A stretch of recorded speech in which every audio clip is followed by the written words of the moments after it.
You didn't stumble here by chance. Not at this hour, not on this frequency. Maybe you couldn't sleep. Maybe you pressed play because silence felt heavier than sound. Or maybe the night pressed back and you needed someone to speak for it. What you'll hear tonight are not fairy tales. They are signals. Each story like static carrying a secret travels through wires, glass, bone. They arrive as if from nowhere, but they have been waiting for ears like yours. And if you hear knocking soft, steady, closer than you expect, don't worry. It only means the stories have settled in. The late bus to nowhere. They say the city sleeps at night, but anyone who has waited for a bus after 2 in the morning knows better. The world doesn't sleep, it lingers. It hums. It stretches the minutes thin, until time itself feels tired. That was how it felt for Alex as she sat beneath the last street lamp on the edge of the industrial park. Her jacket zipped up to her chin, her hands folded tight inside her sleeves. The light above buzzed with a faint orange pulse, and the mist that rolled across the empty road glowed faintly, as if the fog itself had swallowed the moon and was keeping its secret. Her phone told her it was 2:15, and her body told her she was cold, and her mind reminded her she had missed the last scheduled bus half an hour ago. She tried to imagine the ride home, the familiar stops, the warm sheets waiting at the end of it, but the image would not hold. All she could hear was the slow drip of water from the shelter roof and the distant mechanical groan of a factory conveyor belt, a sound that seemed too far away to be heard and yet too constant to be ignored. It was then she noticed the glow of headlights, dull and low, moving strangely in the fog. At first her relief was sharp, like air filling her lungs after holding her breath, but the feeling dimmed as the vehicle drew closer. This was no ordinary bus. The paint was peeling, its surface scarred by years of weather, and where a number or destination should have been displayed above the windshield, there was only a dark rectangle, an empty slate that offered no direction. Still, the doors opened with a sigh of compressed air. Inside was shadow and flickering light. She searched for the driver but saw only a silhouette hunched forward, as if the weight of the wheel had bent it permanently. The aisle beyond stretched into a dim corridor lined with silent figures. They filled every seat, their bodies rigid, their heads tilted ever so slightly down, as though they were not asleep but rehearsing the act of stillness. There was, however, one seat empty. Only one. Alex hesitated, but the night pressed at her back, the fog curling like breath against her shoulders, and the thought of waiting 30 more minutes felt unbearable. She told herself it was just another late bus, an old vehicle called in to cover a forgotten route. Nothing more. Her feet moved forward and carried her inside. The air smelled of rust and wool. The floor vibrated faintly beneath her shoes, not with the clean rhythm of an engine, but with something deeper, a resonance that seemed to come from the bones of the machine. She lowered herself into the waiting seat, hugged her bag close to her chest, and forced her gaze toward the window, where nothing could be seen but the soft white blur of mist. For a time there was only silence, heavy and unbroken. The other passengers remained turned away, their stillness more oppressive than the cold. Alex's heartbeat seemed too loud in her chest. She tried to steady it, tried to tell herself that everything was fine, but her skin prickled with the sense of being studied, not by eyes but by an atmosphere that had intent. It was then she felt its warm breath at her ear, close enough to stir the fine hairs on her neck. A voice came with it, low, quiet, steady, like paper sliding against paper. "Don't look at them." The whisper lingered in her ear long after it was spoken, as though the fog itself had taken hold of the words and refused to let them go. Alex stiffened in her seat, her eyes fixed on the dark glass of the window beside her, her own faint reflection blurred by the mist outside. For a moment she told herself it was nothing, a trick of the engine or the rattle of air through a cracked vent. But then the whisper came again, softer this time, more insistent, a thread of sound woven into the silence around her. "Don't look at them." She turned her head just slightly, not enough to draw attention, only enough to glimpse the figure beside her. A woman sat there, her coat the color of old smoke, her hair threaded with gray that caught the thin light in strands like tarnished silver. Her face was pale, not in the sickly way of the exhausted, but pale in the way of stone, as if color itself had forgotten to remain. She did not smile, nor frown. She only leaned closer, her voice so faint it might have been mistaken for the sound of fabric moving. "They're waiting," the woman said. "All of them. You can't let them know you're not meant to be here." Alex's throat tightened. She wanted to ask, "Not meant to be here? What do you mean?" But the words seemed heavy, too heavy to push through her lips. Instead, she nodded faintly, her breath catching in her chest. The bus groaned around them, shifting forward with a steady weight, the wheels rolling over a road that no longer sounded like asphalt but something softer, muted, as though the vehicle had left behind the streets of the city and was pressing through a place that did not quite belong to maps. She tried to see outside, but the windows showed nothing.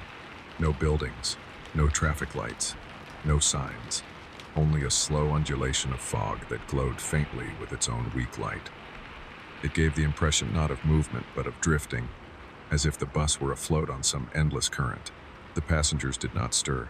They remained as they had been, shoulders hunched, heads angled down, their silence thick and oppressive.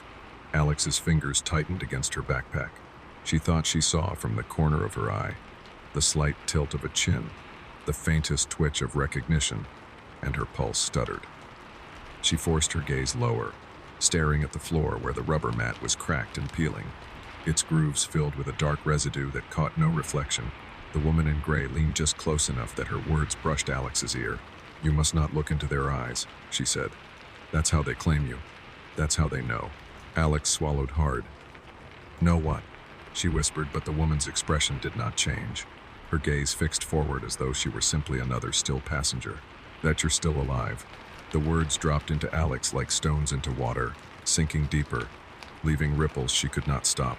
She wanted to laugh, to dismiss it, to tell herself this was simply a deranged stranger, but the air of the bus itself seemed to agree with her, seemed to press closer, to hum with the truth of it.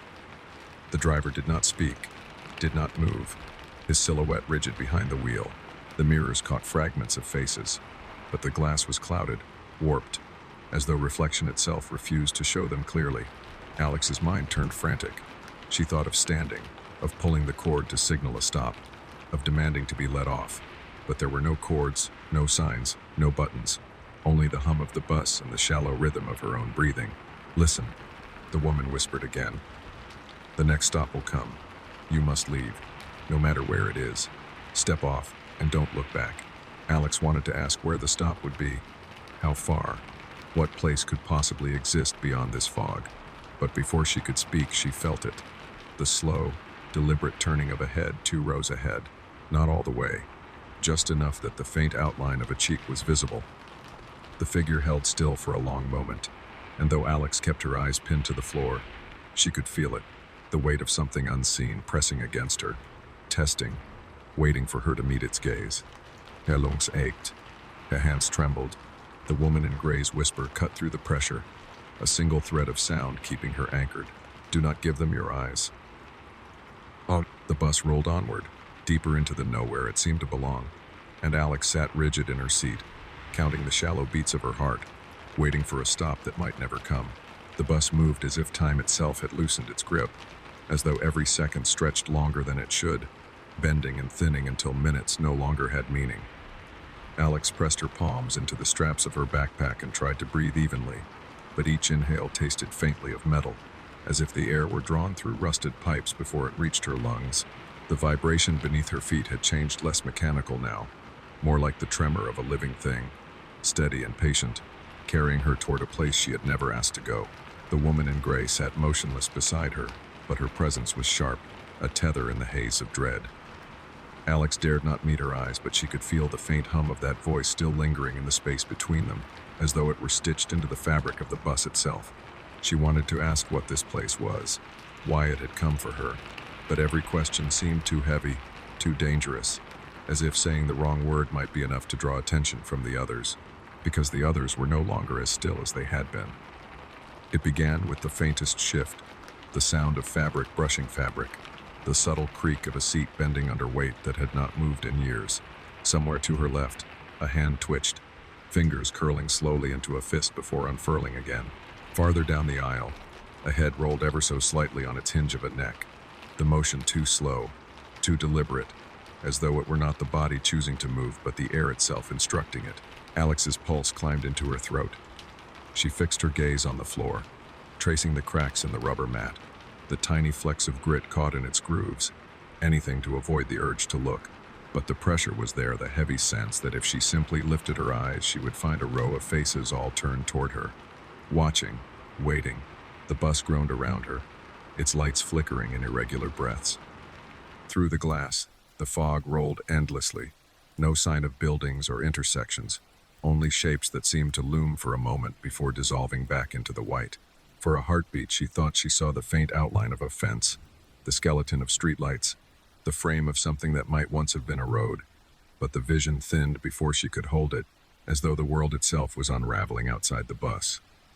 The woman in gray spoke again. Her whisper threaded so carefully through the air that Alex was certain no one else could hear it. "They are waiting for the transfer," she said. "This journey is not for you. You are an accident, a mistake. That seat was not meant to be empty." The words sank like stones, and Alex clutched her backpack tighter, as if fabric and zippers could hold her together. "What do you mean?" she whispered back, her voice almost lost in the drone of the engine. "You must leave at the next stop," the woman murmured.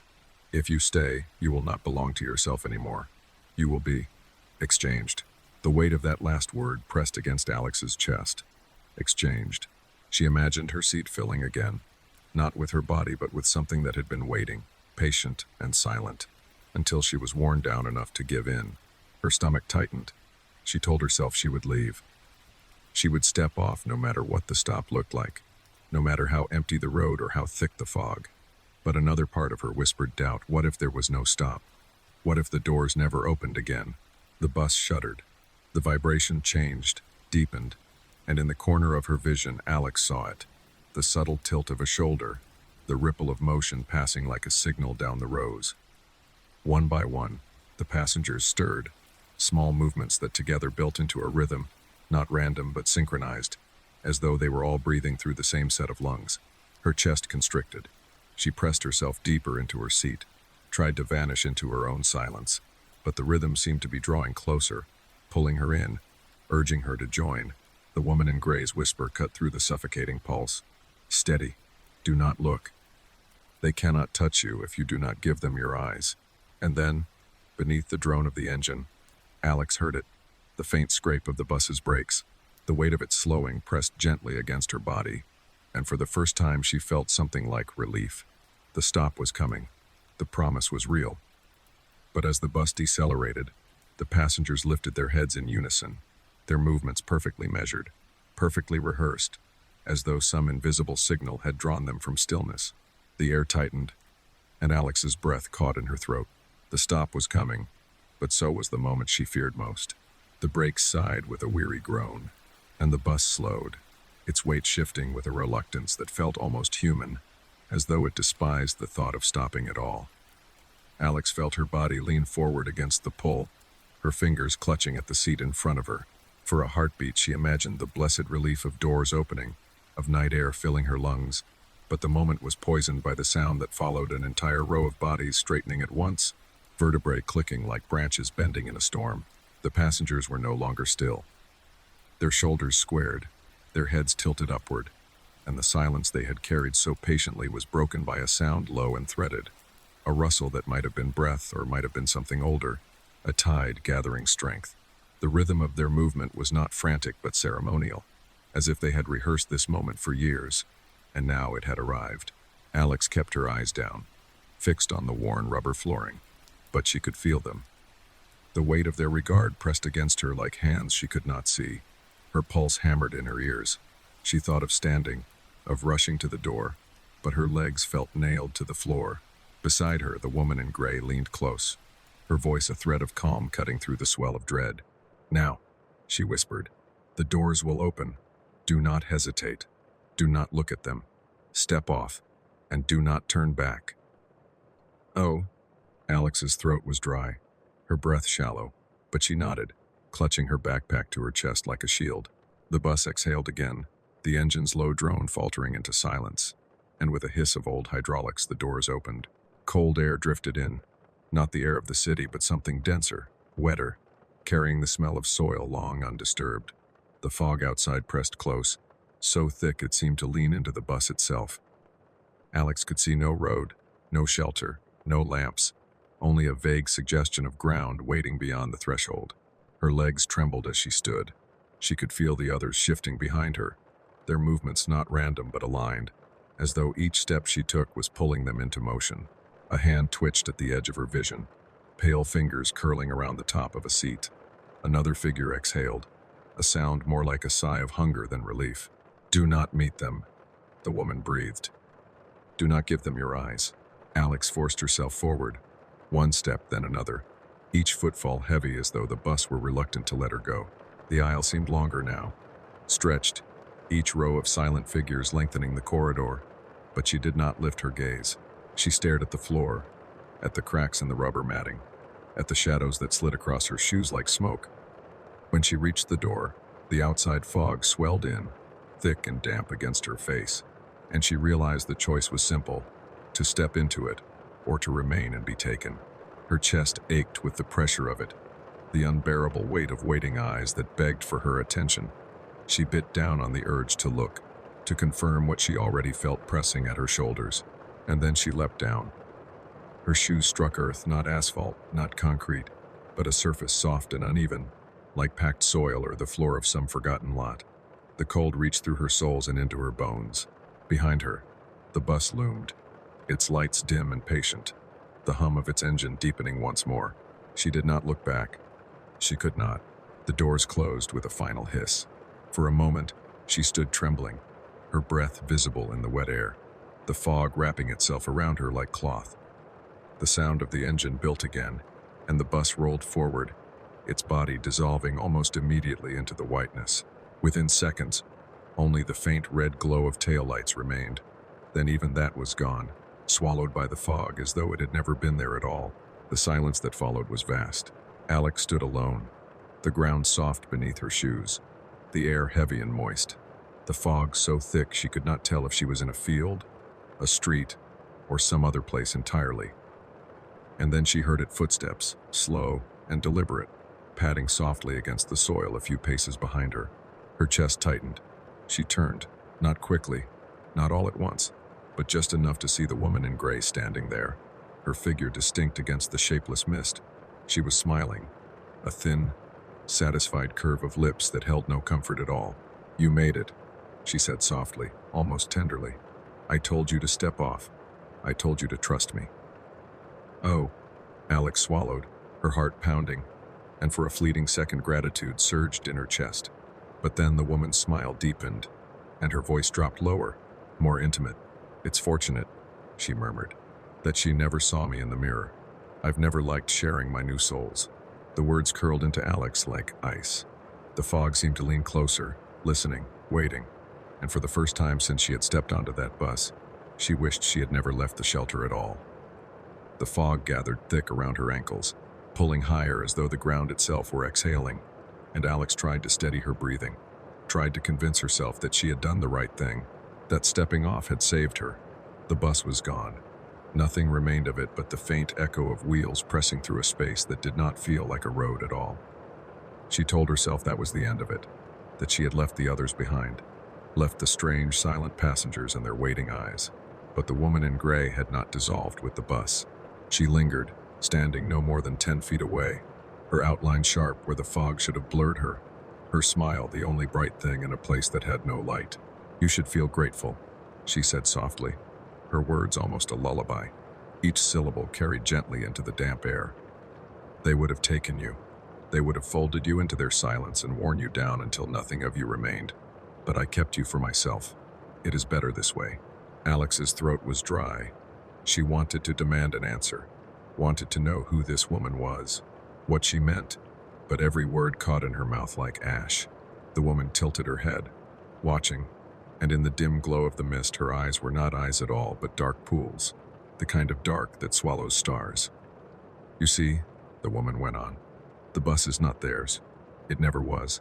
It is only a gathering place, a way to draw the lost together. They wait for what they think is theirs, but I do not share." Her smile sharpened, her teeth catching the faintest gleam. "I never share." The fog tightened, pressing in against Alex's shoulders, seeping into her hair, dampening her clothes until she felt as though she were sinking without moving at all. Her heartbeat faltered, and for a terrible instant she thought she might already be gone, already folded into the mist. The woman in gray stepped closer, The ground made no sound beneath her, as if it welcomed her passage. "You will walk with me now," she whispered, and her hand rose slowly, not in threat but in invitation, as though Alex were a child being coaxed from hiding. "You will not remember what you lost, only that you belong to me." "Anne," Alex stumbled back, her feet sinking slightly into the soft ground, her eyes darting desperately for any shape, any landmark beyond the endless fog. There was nothing. No street, no lamp, no sign of the city she had left behind. Only the woman's face, pale and certain, glowing faintly in the vapor. Somewhere in the distance, she thought she heard the faint hiss of doors opening, the groan of an engine beginning its cycle again. Another bus, another night, another empty seat. The sound carried through the mist like a memory, already fading. Alex's lips parted as though to scream, but the fog filled her mouth before any sound could escape. The world thinned, the edges of her vision dimming, and the last thing she saw was the woman in gray leaning closer, her smile endless, her whisper curling into her ear. "Shh, you're mine now." And then there was nothing but the fog, pressing endlessly inward, swallowing even the thought of escape. Radio pause. Low static hum voice softens. And so the late bus rolls on, through streets no map has kept, through hours no clock can hold. Perhaps you have waited at such a stop yourself, watched headlights cut through fog at a time when no bus should come. If you do, remember there is always one seat waiting, and not every passenger you sit beside is what they seem. The elevator game's new rule. By the time Chloe left her desk, the office had already stopped belonging to people. The lights were dimmed to their night setting, pale strips humming against the ceiling like tired veins. The carpets had cooled, the hum of printers had long gone silent, and only the faint mechanical sigh of the building remained. She slid her laptop into its case with fingers that felt clumsy, not from haste but from exhaustion. A whole day of revisions had blurred her sight, and when she rubbed her eyes, tiny sparks of color pulsed behind her eyelids like faulty neon. The clock on her screen read 1:02 a.m. She muttered to herself that she would regret it in the morning, then corrected the thought later this morning, because morning was already here, wrapped in the hollow quiet of a building too tall to sleep. She walked the hall with slow steps, heels muffled on the carpet, her reflection sliding alongside her in the glass walls. It was strange how the building turned reflective at night. During the day, the glass showed only the skyline, the sweep of the city spread below, but at night it became a mirror, showing her every movement, her hair frizzed by hours of air conditioning, her mouth set in a line of fatigue. It looked less like she was walking toward the elevator than toward herself. Endless versions of herself folded back in the glass. The call button lit under her thumb with a soft white glow. The elevator answered at once, doors parting to reveal a glass carriage gleaming under fluorescent light, transparent walls, stainless steel fixtures polished to a faultless shine, the kind of interior that whispered efficiency during the day. At this hour, though, it felt like something staged, an empty aquarium waiting to see what would happen when something alive was dropped in.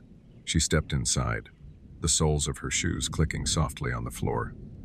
The doors sealed themselves with a sigh, and the panel lights flickered awake. She pressed G for ground floor, adjusted the strap of her laptop case against her shoulder, and exhaled as the hum of the cables began to draw her down. The city unfolded beneath her through the glass, though the mist outside made everything look softened, as though she were descending into water rather than air. Floor numbers ticked slowly above the doors. 19, 18, 17. Each chime was quiet, almost embarrassed to break the silence. At 16, the lights flickered, not off but dim enough to make her reflection ripple in the steel panel beside the buttons.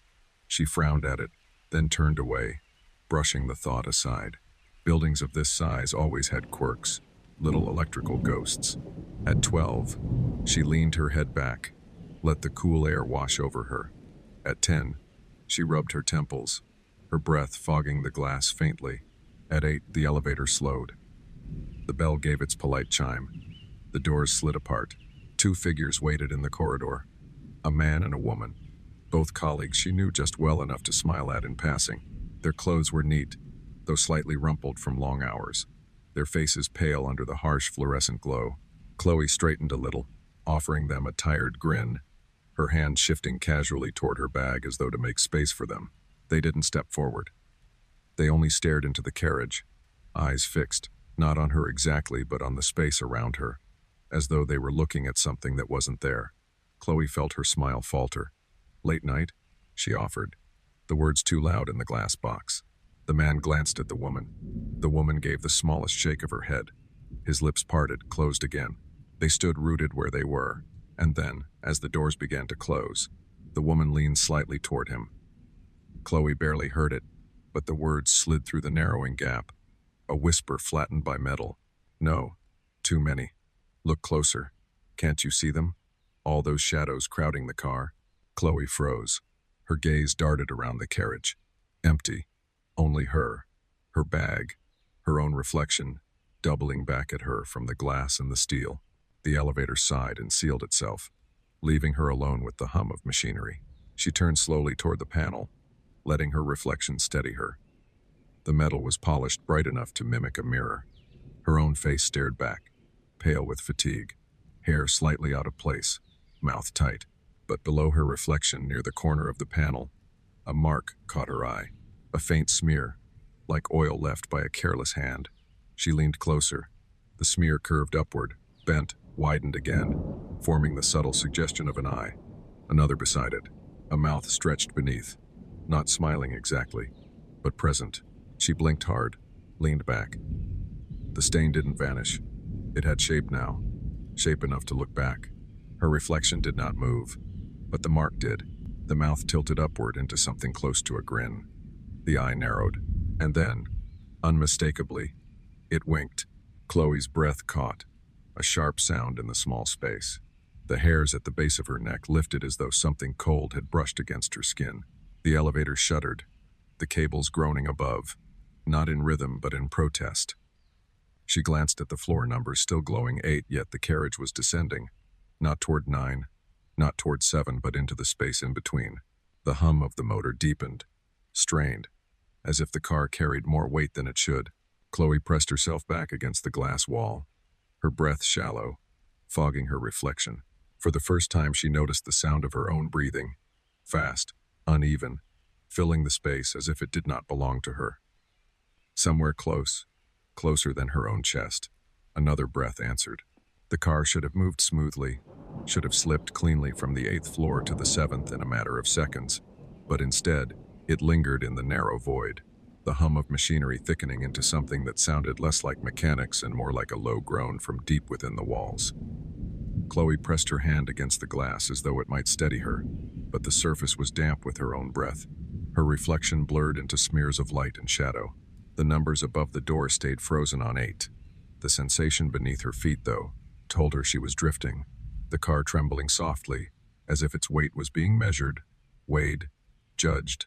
She swallowed, the sound loud in the silence. Then another sound followed, soft, just behind her ear. A breath, shallow and steady, not hers. She spun, too quickly, her laptop case bumping the glass. Nothing, only her reflection staring back, distorted slightly by the curve of steel. She told herself she was tired, that fatigue played tricks, that the whisper she'd heard from the corridor had planted its own echo in her mind. But as she leaned closer to the panel, the faint smudge had not gone. It had spread. Where once there had been only the ghost of a grin, now the outline of cheeks and brow pressed faintly from the steel, as though something behind the polished surface had leaned forward. Its eyes were shallow, dense, shadows given shape, and in their hollows, she caught the faintest twitch of movement, as if lids too thin to exist had blinked just once. Her stomach clenched. She forced herself back, eyes darting toward the doors, but they did not open. The cables creaked above, drawn taut. Somewhere high above, a wheel spun without purpose, its voice scraping down the shaft. Chloe pressed the button marked G, then open door, then all the numbers in sequence, her fingertip trembling as it slid across the cold surface. The lights blinked obligingly, but nothing changed. The car groaned again and lurched, and her knees buckled with the force of it. Then, from the ceiling speaker, a whisper bled into the cabin, faint, fractured, as though the wires carried more than static. Too many. Can't hold. Shadows everywhere. Her mouth went dry. She backed toward the corner, clutching her bag as though it were a shield, but the air pressed tighter, heavier. She realized the glass walls no longer showed the shaft outside. The misted steel frame, the guide rails, the thin stripes of passing floors gone. The walls reflected only her, multiplied endlessly, but each reflection seemed to beat slower, as though the images of herself were lagging behind her movements. She lifted her arm. In the nearest reflection, it rose with her, but in the one beyond that, it hesitated, paused, then rose late, jerking in a staggered rhythm. One by one, the images fell out of sync. Her throat closed as though invisible hands were pressing against it. She pressed her palm to the glass, desperate for something solid, but the reflection beneath her hand pressed harder back, its skin pale, its fingers thin. For a second, the surface bowed, like water swelling under pressure. Her breath rasped, shallow and panicked, but beneath it she heard another rhythm, slow, deep inhalations that belonged to something larger, closer, breathing in the very air she was trying to claim. The lights flickered. In that brief sputter of shadow, she saw them, not just her reflection, but shapes filling the carriage. Slender silhouettes with no faces, no detail, only dark weight pressing shoulder to shoulder in a space that seconds ago had been empty. They stood still, heads inclined as if waiting for her to acknowledge them. The light returned. They were gone. Only Chloe, trembling in the glass cage. But when she looked at the polished steel panel once more, the smear of a face had grown wider, the grin sharp enough to stretch past what a mouth should allow. The whisper came again, louder this time, not from above, not from outside, but from the very air around her, brushing the fine hairs at her jaw. Don't look away. Em. The whisper clung to her like a thread pulled too tight, weaving itself into every breath she took. Don't look away. She had not moved, had not dared blink, yet the reflection in the steel no longer obeyed her. The grin on the face pressed into the panel was wider now, impossibly wide, as though the metal itself had softened to let it stretch. The light stuttered again, a faint pulse of shadow washing over the cabin. And in that dimness, Chloe saw her reflections ripple out of step, not mirrors at all anymore, but figures, each standing at its own distance, each slower, each delayed. Some still moved with her gestures, but others lingered, their eyes fixed where hers had already passed, their mouths parting in silence she could not hear. She pressed herself against the glass wall, hoping for the comfort of transparency, but outside the elevator there was nothing. No shaft, no beams, no dark concrete walls sliding past, only a blank gray, like fog painted onto glass, a color that did not belong to air or stone, but to a surface without depth. The floor display above the doors had gone blank. The numbers had abandoned her. Her knees felt weak. She clutched her bag tighter, the leather strap biting into her shoulder, and forced herself to breathe slowly. But every inhalation returned with an echo. Another breath layered on top of hers, deeper, colder, drawn from somewhere much closer than she wanted to believe. Then the car shuddered, not with the bounce of machinery adjusting, but with a heavy lurch, like something had gripped the cables and pulled. Chloe's stomach dropped, though the descent was strangely slow, almost careful, as though the elevator were being lowered by hand into a place beneath the building. She turned again toward the panel. The face in the steel had multiplied. Not one grin now, but many, pressed side by side, stretching across the surface like oil blooming on water. Each mouth curved at a different angle, some smiling, some gaping wide in silent laughter. Their eyes opened and closed at uneven intervals, a staggered rhythm that set her teeth on edge. One of them blinked at her deliberately, not late, not lagging, but with intent. Her throat tightened. She stumbled back, her spine striking the glass wall. She thought of pressing the alarm button, of screaming, of pounding on the doors, but the words of her colleagues returned, muffled and urgent. Too many. Don't you see them? She did see them now. The space inside the car had thickened. She could feel the pressure of bodies that were not there, the faint rustle of clothing brushing her sleeve, the weight of unseen shoulders pressing against hers. She lifted her hands slowly, her fingers trembling, and in the reflection across from her she saw her gesture answered not by herself, but by another hand, thinner, darker, pressing against the glass as though trying to break through. Her heart staggered. She snatched her hand back, but the shadow hand remained, pressed flat against the surface, its fingers long enough to leave streaks of black where they touched. The elevator groaned again, The air felt tighter, hotter, though the temperature had not changed. Chloe forced herself to look at the panel once more, desperate for something concrete, but the words etched into the buttons had changed. There was no G for ground, no numbers, only a single glowing symbol she had never seen before, a square crossed with lines, like a grid scribbled by a hand that had forgotten symmetry. It pulsed faintly, a heartbeat of red against the stainless steel. Her breath faltered. She did not touch it. The whisper returned. Not one voice now, but many, weaving through the cabin, overlapping, a chorus just beneath the edge of hearing. New rule, new rule, new rule. She closed her eyes, pressed herself deeper into the corner, and for a moment wished the building would simply tear free of its foundations and collapse. Anything to stop the descent. But when she opened her eyes again, the reflections had drawn closer, crowding against the glass, their faces blurred yet intent, as though waiting for her to admit what they already knew, that she was no longer alone, that she had already been counted among them.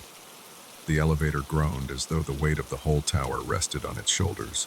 Then with a sudden jolt it stilled. Chloe stumbled, bracing her hands against the rail, her breath ragged in the silence that followed. The floor display above the doors was blank. No numbers, only a faint red glow from the strange symbol that pulsed in time with her heartbeat. Then the doors began to part. Not with their usual confident hiss, but slowly, unevenly, as though they had to be pried apart by invisible hands. A gap widened between them, spilling a draft of air that carried no scent of the city, no trace of night or stone or sky. It was colder than anything she had known, a kind of emptiness that scraped across her skin like metal. Through the crack she saw nothing but dark. Not a hallway, not a floor, not even a shaft. Just a space that seemed to exist only in contrast to the light behind her, a void that pressed forward hungrily as though eager to take her in. Behind her, the reflections stirred. The glass walls no longer held her alone. Shapes leaned against the interior, distorted figures pressing their palms to the barrier, their movements lagging and twitching as though half caught in a stutter of time. One by one they detached themselves from the mirrored surfaces, peeling forward like shadows slipping loose from bodies. Their edges blurred, but their intent was sharp, and as they crowded closer, Chloe felt the air thin, her lungs struggling to claim what little space remained. She flattened herself against the corner, her fingers clutching the strap of her bag so tightly her knuckles burned white. Her eyes darted between the open doors and the silhouettes gathering inside. Which was worse, the void beyond, or the press of bodies around her? The lights above flickered, each pulse slower, dimmer, until the carriage seemed to hang in a twilight half-light. The shadows multiplied in the dimness, bending unnaturally, stretching tall against the glass walls. One leaned over her shoulder, its faceless head so close she felt the weight of its gaze, though it had no eyes. Her breath rasped, shallow, breaking into short gasps. She told herself not to scream, that if she acknowledged them too loudly they might answer.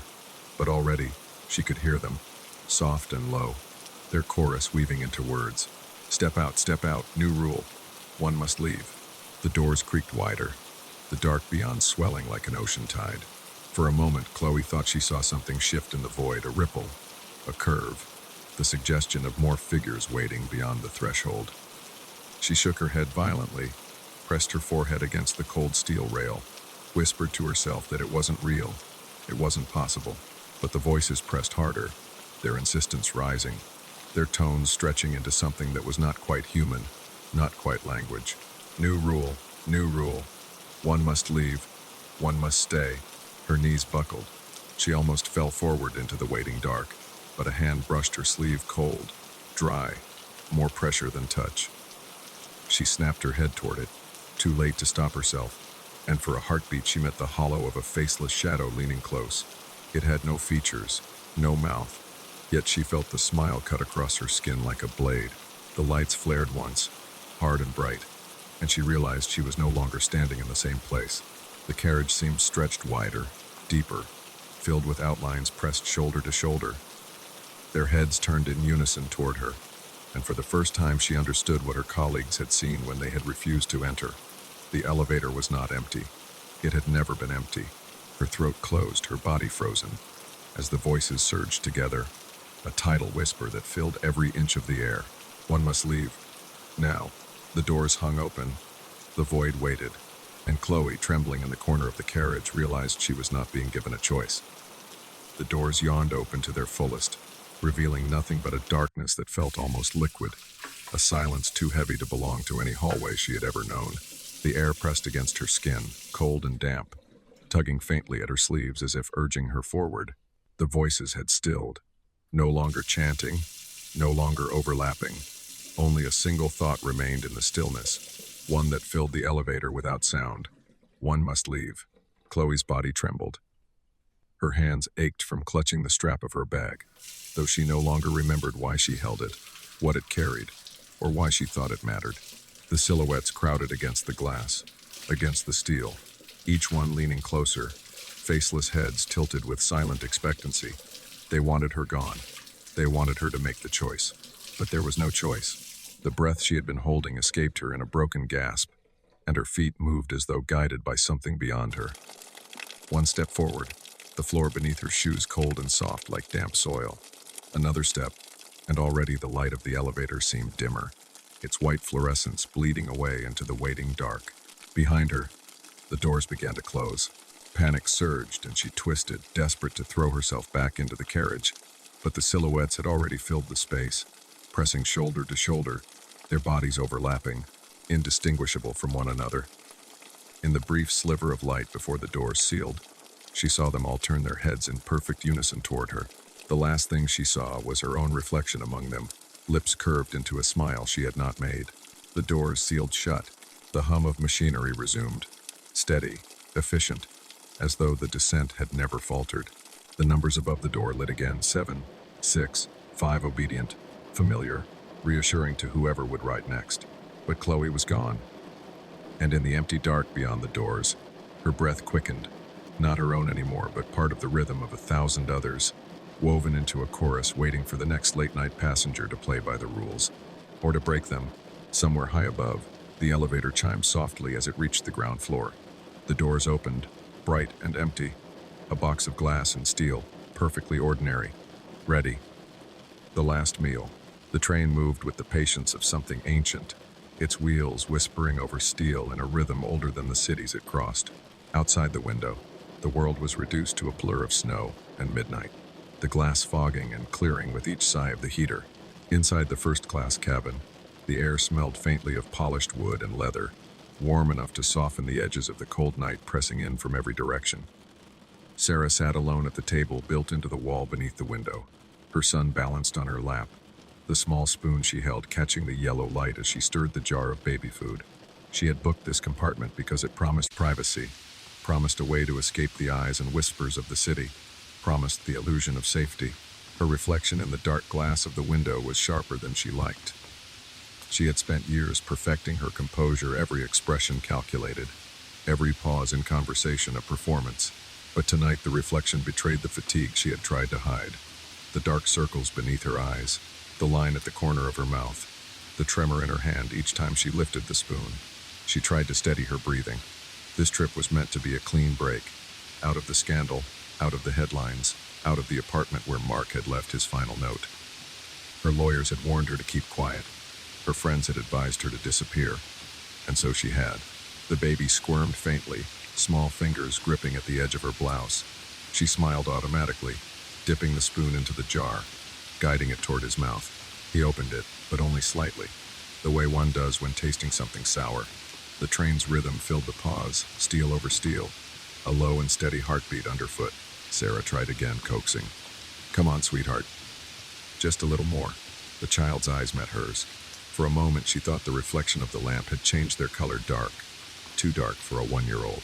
He closed his mouth on the spoon, but his jaw did not move the way it should. There was no gentle chew, no automatic swallow. Instead, she heard a faint, deliberate sound, like the slow grind of teeth. She frowned. "You're tired, aren't you?" she whispered, drawing the spoon back. "We'll stop then." But he did not lean into her shoulder for comfort. He only stared at her, his gaze fixed and unblinking, the way Mark's had been the night he'd pleaded with her to stay. She blinked, shaking the thought away, and reached for the jar to close it. That was when she noticed it. A single strand of hair caught on the child's lip. Blonde, long, unmistakably hers. She reached to wipe it away. But when she did, she felt something else, a softness packed behind his teeth, strands clumped together. Her stomach turned. She dipped her finger into the corner of his mouth, gently, as one would check for food a baby might choke on. Her finger came back with more hair. Her hair, her breath caught in her throat. The train clattered on, oblivious, carrying them deeper into the night. The baby's jaw shifted again, that slow, deliberate grind. His lips moved, almost forming words. And for the briefest moment, through the rhythm of the rails and the hiss of the heater, she thought she heard Mark's voice, low and patient, whispering from somewhere impossibly close. Eat, just a little more. The train swayed gently, a lull that might have comforted another passenger. But for Sarah, it only deepened her unease.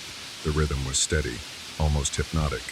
Steel kissing steel, the weight of the locomotive pulling its chain of compartments into the endless dark. She adjusted the baby on her lap, pressing him closer to her chest, willing herself to believe she had imagined the sound. Teeth could grind, yes, children teethed. Children chewed strangely, but that voice, that whisper, still lingered in her ear like smoke that refused to clear. She pressed the spoon aside and reached for a small cloth, dabbing at his mouth, expecting him to resist, expecting the impatient squirm of a child who wanted to be left alone. Instead, he sat still, lips parted just slightly, jaw tightening once, twice, in that deliberate, unnatural rhythm. The cloth came away damp, not only with drool but with a tangle of fine strands, knotted together, slick with saliva. Her hair, Sarah's pulse raced. She twisted her head sharply, scanning the polished wood and leather of the cabin. Her suitcase was tucked beneath the lower berth. Her coat hung neatly on the hook by the door. No clumps of hair, no brush left open, no sign of anything he could have found. She tugged her ponytail over one shoulder, brushing her fingers through it. Strands slipped easily free, clinging to her palm. Stress, she thought. Stress and exhaustion, but not like this. Not packed into the mouth of a child who had never learned to lie. "Sweetheart," she whispered, as much to herself as to him. "You're tired. That's all. Just tired." The baby's eyes lifted to hers again. Wide, dark, unblinking. And for a fleeting instant, the reflection in the glass of the window caught her breath. Not a child's gaze at all, but something older, steadier, patient in a way no infant could be. She blinked hard, turned her face away, but the image lingered in the corners of her mind. The train jolted slightly over a curve. The overhead lamp flickered, then steadied again. She pressed her lips together, trying to steady her own breathing. She had come here to escape whispers, not to hear them.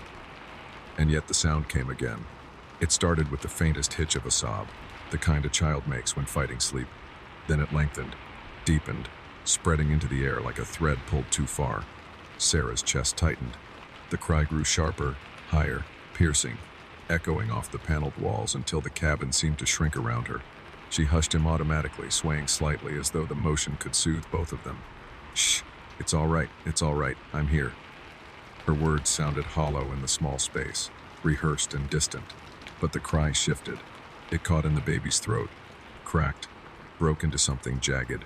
For one horrifying second, it did not sound like a child at all. It sounded like a man, choking on his own breath. A groan dragged up from the base of the lungs. Her blood ran cold. The cry faltered, then returned to its infant pitch, but the echo of the other voice remained, vibrating through the cabin as though the walls had memorized it. Sarah froze. The spoon still lay on the table, a smear of yellow food softening at its edge. The jar sat half full, its contents untouched. She realized with a shudder that the child had not swallowed a single mouthful. Not once. The baby's jaw worked again, teeth grinding faintly, the sound carrying just enough weight to crawl up her spine. She leaned closer, against her own better judgment, forcing herself to see, to know, and she saw it. Between the small milk teeth, in the darkness of his mouth, the strands shifted again. Blonde, wet, unmistakable. Not chewed, not swallowed, only packed tighter, as though each motion of his jaw wove the strands together into something thicker. Sarah's stomach heaved. She pulled her hand away before she could touch it again. Her wrist brushed against something damp, and she drew it back sharply. A faint sting followed, a sharp prick just beneath the skin. She raised her hand to the lamplight. On the inside of her wrist, Pale flesh bore a single red mark. Not a scratch, not an accident, but the neat indentation of teeth, small enough to match the mouth on her lap, but deep enough to carry intent. Her breath stuttered. She clutched her arm against her chest, staring at him, her voice breaking through clenched teeth. No, no, you didn't. But the baby smiled. Not wide, not exaggerated, but slow. A curve that was patient, deliberate, familiar. Sarah's pulse hammered in her ears. She whispered the name before she could stop herself. Mark. The smile deepened, and then the cry came again, but this time there was no mistaking it. The voice was not that of a child at all. It was his voice, deep and calm. The same voice that had whispered her name in anger, in desperation, in pleading. The sound filled the cabin, vibrating through the window, through the floor, through her bones. Sarah. She froze, her lips parted, her body rigid as though the sound had pinned her in place. The baby's mouth opened wider. The hair was gone. In its place, the darkness seemed endless. Mark's voice slid out again, this time softer, more intimate, the way he had spoken into her ear in the nights before he'd gone to the bridge. I prepared a meal for you. Her vision blurred with tears she had not realized she carried. She shook her head, gripping her son tighter, though every instinct screamed to put him down, to run, to fling the door open, and call for help. But the train thundered on, its steady rhythm drowning out her heartbeat, its walls sealing her into this narrow coffin of wood and brass. She whispered back, her voice shaking, almost pleading, "You're not real. You're not here." The reply was immediate, the tone sharper. "I am here, in every breath, in every shadow, and now, in him." The baby's jaw snapped shut, teeth meeting with an audible click. The sound echoed unnaturally loud in the cabin. He leaned forward, pressing his forehead to her chest, and she felt the pressure of his small body, heavier than it should have been, as though another weight hid inside him. Sarah gasped, staring at her wrist. The bite mark was no longer faint. It had deepened, crimson against her pale skin, edges bruising, the shape perfect, unmistakable. Her body trembled. She rocked back against the seat, clutching him in her arms, trapped between the urge to protect and the urge to push away. The reflection in the window wavered, blurred, then sharpened again. She saw herself, pale, trembling, hair loose around her shoulders. She saw the child in her arms, still and watchful. And then she saw the reflection smile again, not hers, not his, but Mark's, stretching wide across a face that should not have been able to carry it. The train carried them deeper into the night, and the sound of teeth grinding filled the cabin. Steady, patient, endless. The sound began as a whimper, the ordinary sob of a tired child. But it did not stay that way. It fractured, cracked, deepened, spreading into the cabin like water seeping through rotten wood. Sarah held her son closer, rocking him instinctively, whispering the rhythm of comfort she had repeated since his birth. Yet the cry did not yield to her voice. It grew heavier, older, until it was no longer a baby's grief, but the groan of a man's throat pulling breath through ruined lungs. She froze, her arms stiff around the small body. The train's wheels kept their rhythm beneath them, but the sound was different now, less like machinery, more like a heartbeat stretched too long, pulsing beneath the floorboards. The lamp above flickered again, each dimming synchronized with the cry that filled the room. The air itself seemed to recoil, carrying the vibration through wood and glass. "Mark," she whispered without meaning to, the name tasting of old guilt, of nights she had pressed her ear against the silence of a phone that would never ring again. The cry faltered. The child's mouth opened wider, and the sob melted into something worse. The grinding returned, teeth pressing, dragging, chewing without pause. Sarah tried to pull back, to look into his mouth again, but the weight of his gaze anchored her. His eyes, those eyes fixed on her, unblinking, filled with a patience that was not human. She looked down at her wrist. The single bite mark she had seen before was not alone anymore. Another had appeared, higher, near the bend of her elbow, another still along the ridge of her shoulder, though she had not felt the moment they were made. The impressions were perfect, small and neat, like the imprints of a child's mouth, but deeper, bruised, set into the flesh with the pressure of intent. Her breath came shallow. She pressed her free hand to her chest as though to steady her racing heart. but the beat was wrong, uneven, faltering against her palm. She remembered the night Mark had left her, the words he had spoken, the look in his eyes as he told her she had eaten him alive. Ambition, betrayal, indifference. He had accused her of consuming everything he was until nothing remained. She had laughed then, cold and sharp, as though he were melodramatic. She had turned her back, and hours later the call had come. Now his voice filled the cabin, not in accusation but in certainty.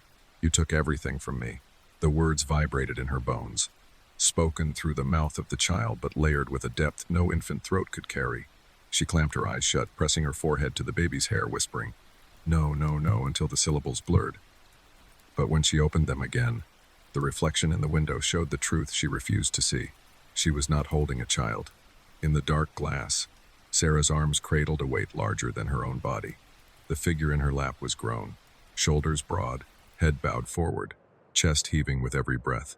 Mark's face lifted slowly, eyes catching the faint light, mouth curving into the smile she had seen the day she told him it was over. His teeth were bared, perfect, waiting.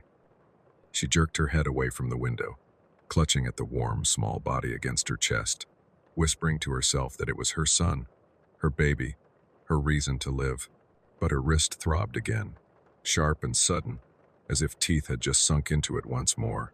She gasped, pulling her arm back, and there it was, another set of imprints, fresh, raw, red. The train lurched. Plates rattled in their slots, wood groaned. The entire cabin shuddered as though the weight of something immense had shifted aboard. Sarah clutched at the wall for balance, her voice trembling into the noise. "Stop it, please stop." But the answer came, calm and cruel, spoken through the grinding of teeth. "Not until you eat. Not until you finish what I've made for you." Her stomach clenched. She turned sharply to the table where the jar of food still sat, half full, spoon resting against the lip.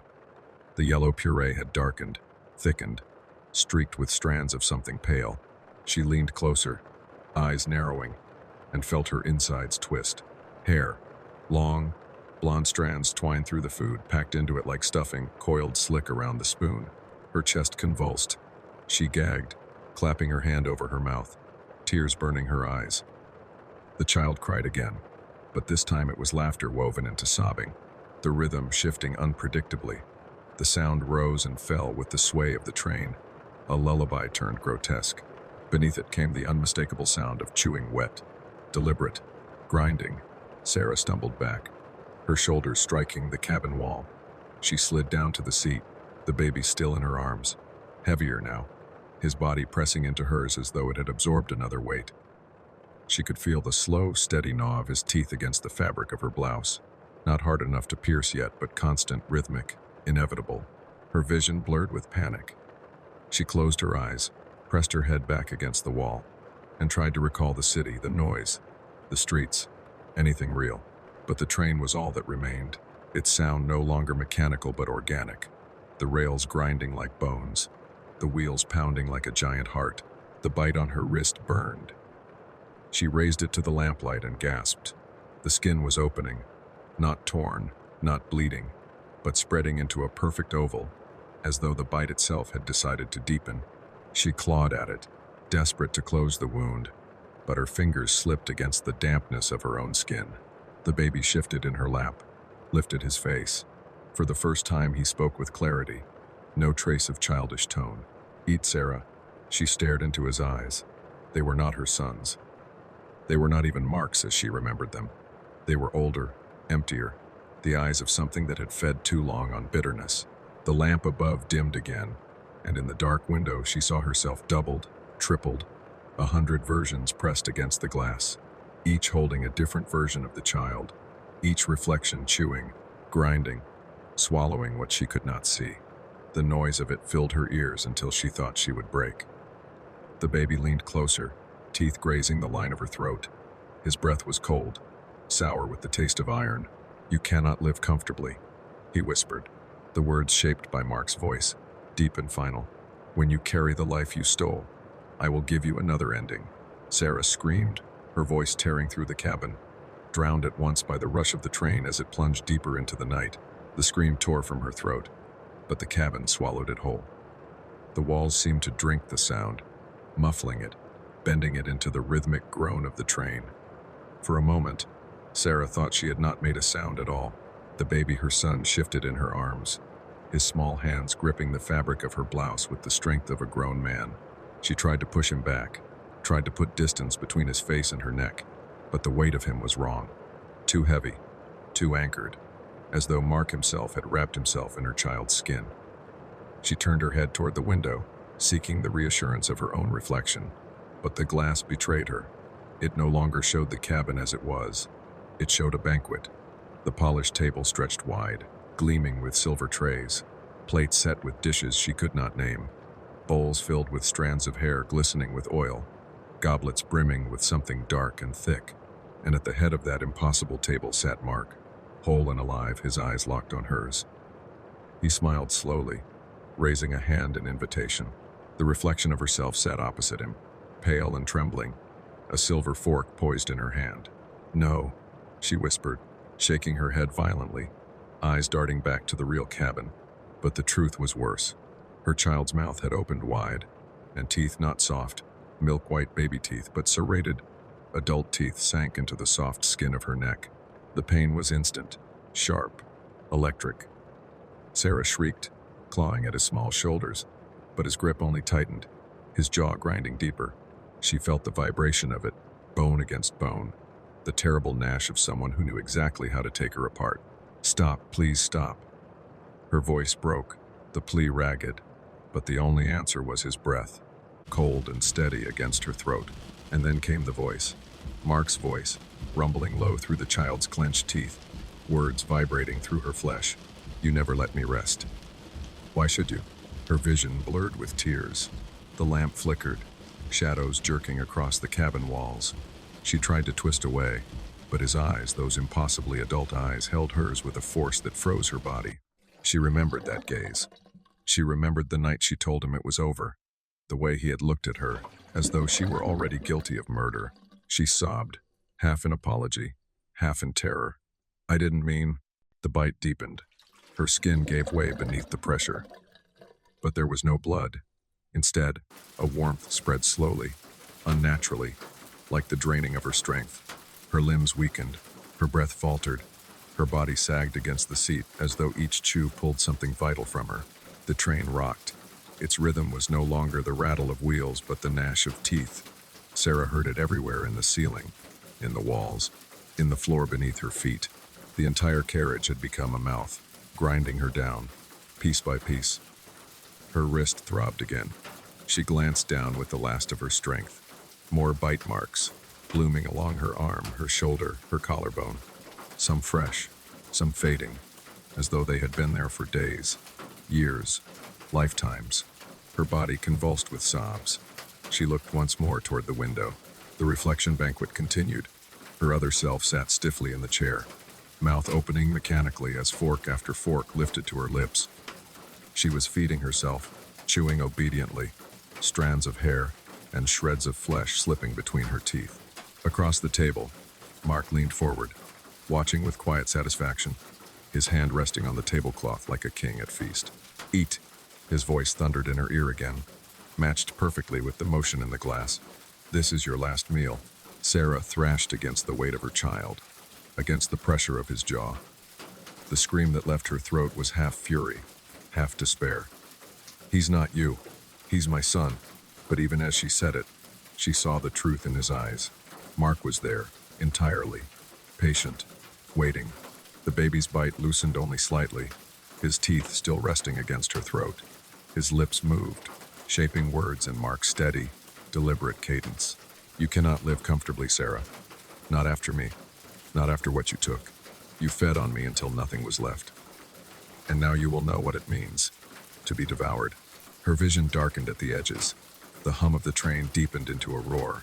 The walls of the cabin pressed closer, wood and brass bending inward like ribs closing over her. She clawed weakly at the child, her nails leaving faint marks, but his weight did not shift. His stare did not waver. In the window, her reflection raised the goblet of dark liquid to her lips and drank. The taste filled her mouth, though she had not moved. Bitter, metallic, inevitable. Sarah's last coherent thought was not of escape, but of collapse. The realization that she was already inside the banquet, that the meal had already begun, and that there was no seat left but hers. The bite sank deeper. The train screamed into the night, and Sarah's body went slack. The darkness closed around her in waves, thick and heavy, until Sarah could no longer tell if her eyes were open or shut. The pain in her throat dulled into pressure, then into nothing at all. What remained was the sound chewing, grinding, the patient rasp of teeth working endlessly at something soft. Her son, her baby, still rested against her chest, though his body weighed far too much now, as if every memory of Mark, every accusation, every secret she had buried, had been folded into his small frame. His breath slid along her skin in uneven bursts, sometimes shallow, sometimes deep, always cold. She tried once, weakly, to lift her hand and push him away. Her fingers rose only an inch before dropping again, lifeless against her thigh. Her body no longer belonged to her, but her ears could not escape. The voice came again, Mark's voice, low and resonant, rising from the very center of her bones. "You see now, Sarah, you cannot bury me. You cannot move on. I am in every bite, in every breath you tried to steal for yourself." Her lips parted, forming a wordless plea. But the air would not shape into sound. The cabin shifted around her. The wooden paneling lengthened, stretching into ribs. The brass fixtures gleamed like teeth. The window across from her filled not with the endless black of night, but with her own reflection, multiplied and distorted, each version of her chewing, gnawing, feeding on strands of hair and shreds of herself. Dozens of Sarahs, all seated at a banquet that had no end. Mark sat at the head of every table, always smiling, always waiting. "Eat," he said again, the syllable heavy with command. Sarah tried to scream one last time, but only a choking gasp escaped. The child's teeth pressed deeper into her throat, and with that final pressure, the last of her strength bled away. The darkness did not take her all at once. It savored her, bite by bite, until even her fear had no voice left. And then the world fell silent. The train rolled on through the night, its wheels screaming briefly on a curve before finding their rhythm again. The lamp in the cabin steadied. The air warmed. The illusion of normalcy returned. When the conductor rapped gently on the door the next morning, he expected a polite greeting, the weary smile of a mother who had traveled through the night. He knocked again, then unlocked the door with a practiced twist. The scene inside was simple, even peaceful. Sarah sat slumped against the seat, her head tilted back as though she had fallen asleep with her child in her arms. Her skin was pale, too pale, but no blood marred the collar of her blouse. No wound betrayed what had happened in the dark hours. The baby rested quietly against her, eyes closed, breathing slow and steady, lips damp with the shine of ordinary drool. The conductor hesitated, his voice low, careful not to wake them. "Madam?" No answer. He stepped closer. The baby shifted faintly, a tiny sound in his throat, half sob, half sigh. The conductor leaned down and saw, on Sarah's wrist, the faint impression of teeth. Small, perfect, too precise to be accidental. The sight made him draw back sharply, though he could not explain why.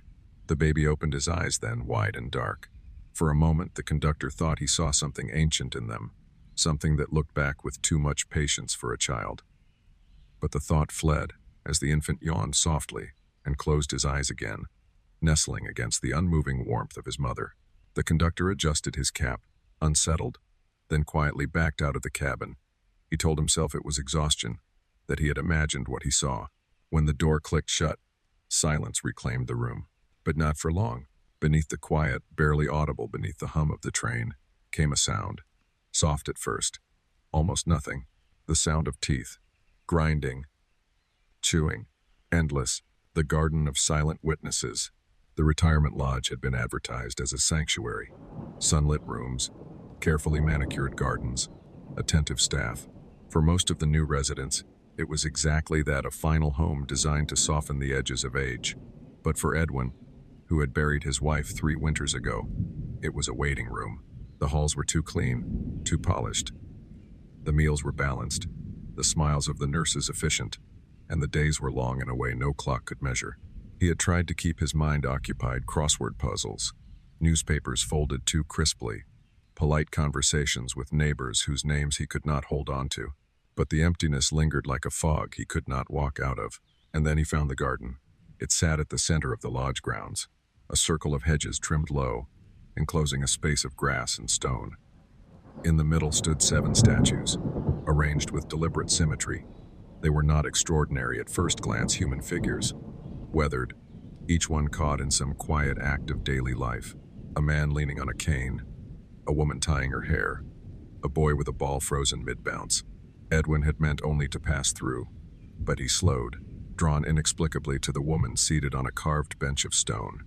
She held a book in her lap, her head bowed as if studying its pages. The details were soft with age, the lines of her hair blurred, the folds of her dress smoothed by decades of rain and wind. Yet there was something in her posture, in the tilt of her shoulders, that struck him. It was Clara. Not her face exactly. Stone could not catch her smile, nor the way her eyes had always carried mischief, even in silence, but the shape of her, the way she used to sit at their dining table, lost in a novel, brushing at her hair with absent fingers. He stood before it for a long time, the air cool against his skin, the silence of the garden deeper than the silence of any room inside. At last he lowered himself onto the grass, joints protesting, and began to speak. "Clara," he said softly, his voice rasping with the weight of years. "You wouldn't believe the room they've given me. Too white, too much light. You would have laughed." He chuckled, a dry sound, surprised at himself.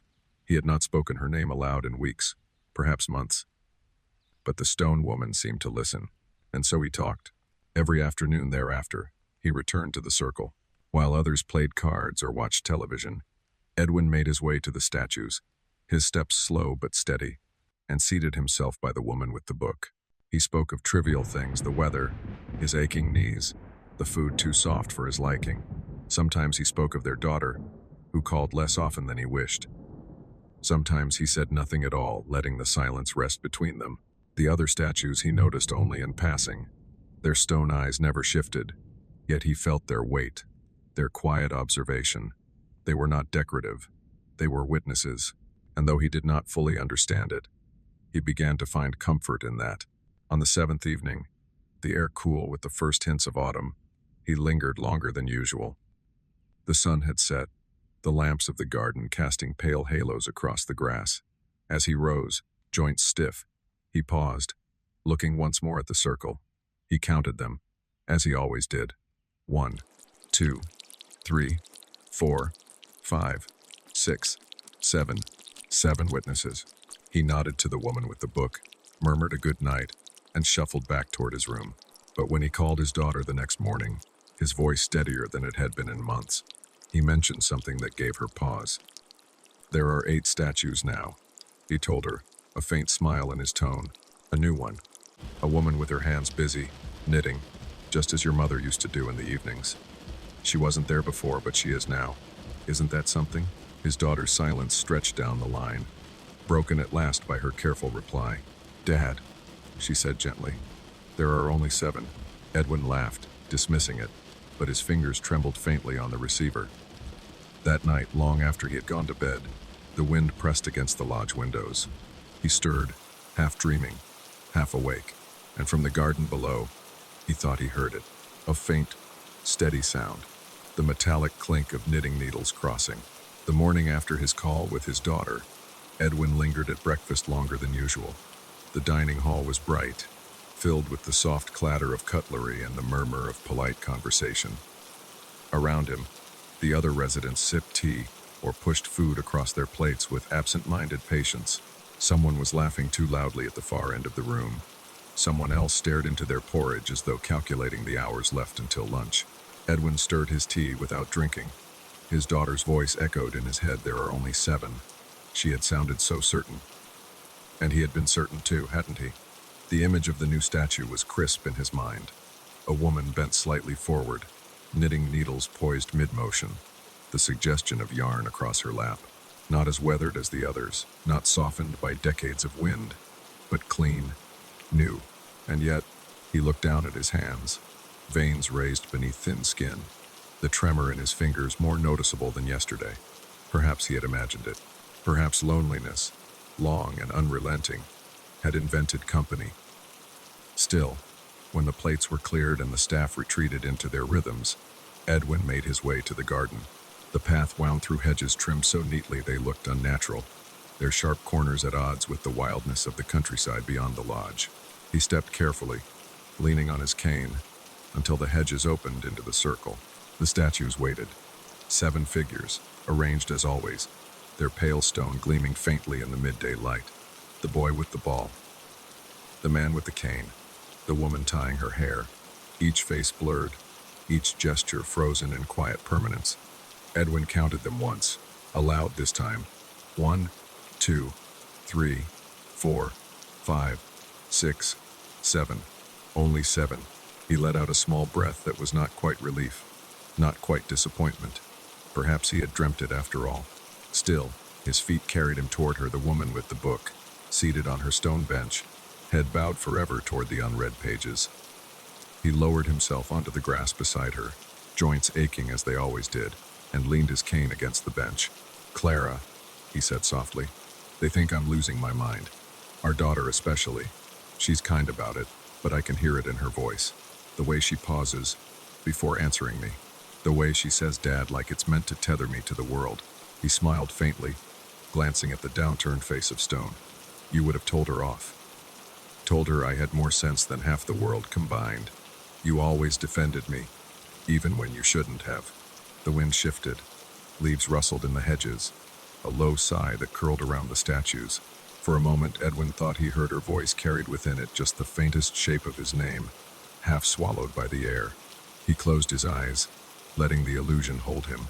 When he opened them, his gaze drifted across the circle. The statues were as still as they had always been. And yet, something felt different. The angle of the woman with the book seemed shifted, her shoulders tilted more toward him, as though she were listening.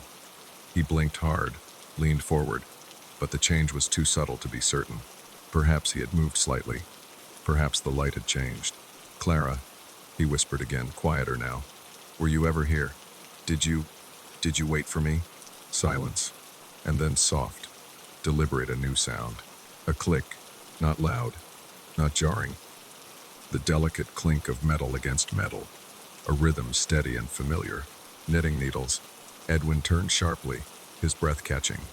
His eyes swept the circle. 7 statues. Still only 7. None with yarn, none with needles. And yet the sound came again, clearer this time. Click, clack, click, clack. He rose slowly to his feet, gripping his cane until his knuckles ached. His heart thudded against his ribs, not from fear but from a strange, hungry hope. "Clara?" His voice broke on the name. The wind stirred again, carrying with it the faintest echo of a reply. Not words exactly, not sound even, but the shape of her voice, the memory of her timbre, woven into air. "Yes, Edwin." He spun, searching for the source. But the garden only watched, silent, its witnesses unblinking. The woman with the book bowed her head still, pages unread, lips unformed. The sound of knitting ceased. The silence returned, thicker now, as though the hedges had closed tighter, sealing him in. Edwin pressed a hand to his chest, feeling the steady tremor of his heart. He lowered himself back to the grass, his body trembling with both exhaustion and something dangerously close to joy. "You're here," he whispered, more to himself than to the stone. "You're here." The garden did not answer, but when he finally rose, joints stiff, and turned to leave, he counted them once more. 1, 2, 3, 4, 5, 6, 7, and then, after a pause, his voice cracked as he added, barely audible, 8. Edwin had always been a man of routine, but in the weeks since he'd discovered the statues, his days had narrowed to a single point: the garden. Morning came and went with polite chatter, measured walks along the corridor, the obligatory cup of tea with whichever neighbor found their way to his table. But by afternoon he was always outside, cane clicking softly on the stone path, body bending forward with urgency that belied his age. He would settle himself beside the woman with the book, lowering his body carefully to the grass or the cool edge of the bench, and begin to talk. At first he had kept to small things: the weather, the food, the stiffness in his knees. He found comfort in the ritual, in the idea that Clara, some remnant of her, was listening. But as the days stretched, he found himself saying more. Words tumbled out that he had not spoken since her death. He told her about the silence of their home after she had gone, how he had left her slippers beneath the bed for weeks, unable to move them, until the sight of them brought him to his knees one morning. He told her about their daughter, grown into a woman with lines of worry etched into her face, who still could not look at him without seeing the shadow of grief. The statue did not answer. Of course it did not. And yet the weight of silence between them felt shared. When he paused, birds shifted in the hedges. The wind carried through the garden, stirring the leaves, and sometimes, in the hush, he thought he heard the faint click of knitting needles. He began to lose track of time. More than once a nurse had found him there after dusk, coaxing him back inside with gentle words. But each evening, as he left, he would count the statues aloud, his voice shaking slightly as he reached 7, and then sometimes 8. One night, restless and unable to sleep, he rose from his bed and pulled a cardigan tight around his shoulders. The lodge hallways were quiet, the faint hum of lights the only sound. He walked slowly, cane tapping lightly, until he pushed through the glass door onto the garden path. The air was colder, the hedges breathing shadows across the stone. The circle lay ahead, lit faintly by a lamp that flickered at the far end. And there they were, the statues. 7 or 8. His mind refused to decide. He approached the woman with the book, his heart heavier than his steps. "Clara," he whispered, voice catching in the night. "It's late, but I couldn't stay away." He lowered himself carefully to the bench beside her, the stone cold against his legs. His breath fogged in the air, and for a moment he closed his eyes. Click. His eyes flew open. The sound was sharp, metallic, unmistakable.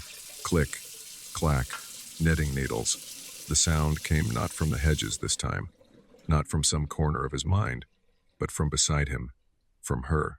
The woman with the book had lowered her hands. The pages were gone.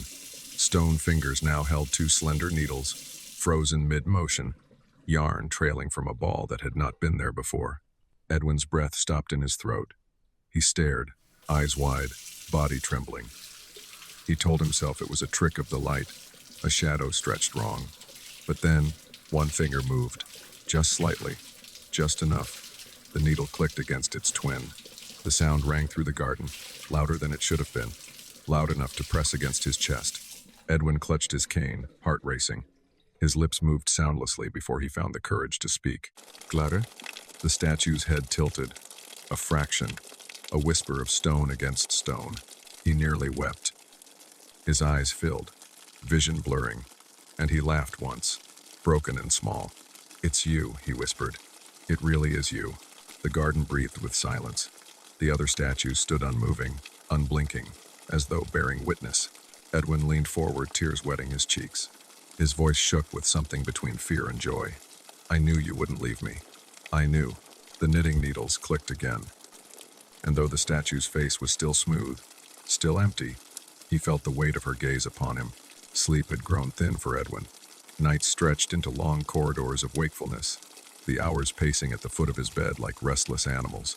He had tried the radio, the soft drone of old programs, but the voices only reminded him of emptiness. He had tried tea, warm and sweet, but it curdled in his stomach, leaving him more awake than before. And so he listened. The lodge quieted after midnight nurses moving in hushed tones, televisions dimmed to a soft glow in far rooms. But from his window, which overlooked the garden, he could hear it, faint, deliberate, steady, click, clack, the knitting again. At first he told himself it was memory, a trick of the ears, but the rhythm was too clean, too purposeful. The sound threaded through the night air, carrying with it the echo of evenings long gone. Clara in her chair, needles moving, yarn pooling at her feet. He would sit across from her, paper in hand, listening not to the news but to the quiet percussion of her work. He rose from his bed. His hands trembled as he buttoned his cardigan, as he gripped his cane. He moved slowly down the hall, each step heavier than the last, until he pushed open the door and stepped once more into the night. The air was sharp, the kind that filled the lungs too quickly, leaving him lightheaded. The hedges rustled, the wind curling low, carrying something within it. Edwin. His heart jolted. It was not loud, Not clear, but it was hers, the memory of her voice woven into the sigh of the breeze. He followed it, feet dragging across stone, until the hedges opened into the circle. The statues waited. 7 or 8. The number no longer mattered. And there she was. The woman with the book had changed. The stone pages had dissolved, melted into folds of yarn, needles resting in her hands. Her head was bowed, but not as before. Now it tilted just slightly toward him, as if waiting for him to sit. Edwin's breath shuddered. He moved closer, knees weak, and lowered himself onto the bench beside her. "Clara," he whispered. The name fell from his lips with reverence, with relief, with desperation. "I knew you'd find me. I knew you wouldn't leave me alone." The garden was silent but for the knitting. Click, clack, click, clack. Each sound vibrated through the bench, through his bones, until it felt as though his heartbeat had fallen into its rhythm. He closed his eyes, tears slipping free. "I missed you," he murmured. "Every day. I talked to you, but the air never answered. Now you're here." The needles stilled. The silence grew so heavy he thought it might crush him. Then came the sound he had not dared hope for. Stone shifting against stone. Slowly, impossibly, the statue's head lifted. The face was still blank, smoothed by weather, empty of features, but Edwin felt her gaze settle on him, heavy and warm. His breath caught. "Clara?" The voice came not from the mouth, but from the air itself, from the wind that curled between the statues, from the stone that surrounded him. It was hers, though aged, weakened, as if carried across decades. "You found me, Edwin." His chest broke with sobs. He reached forward with trembling hands, fingers brushing against the cold stone of hers.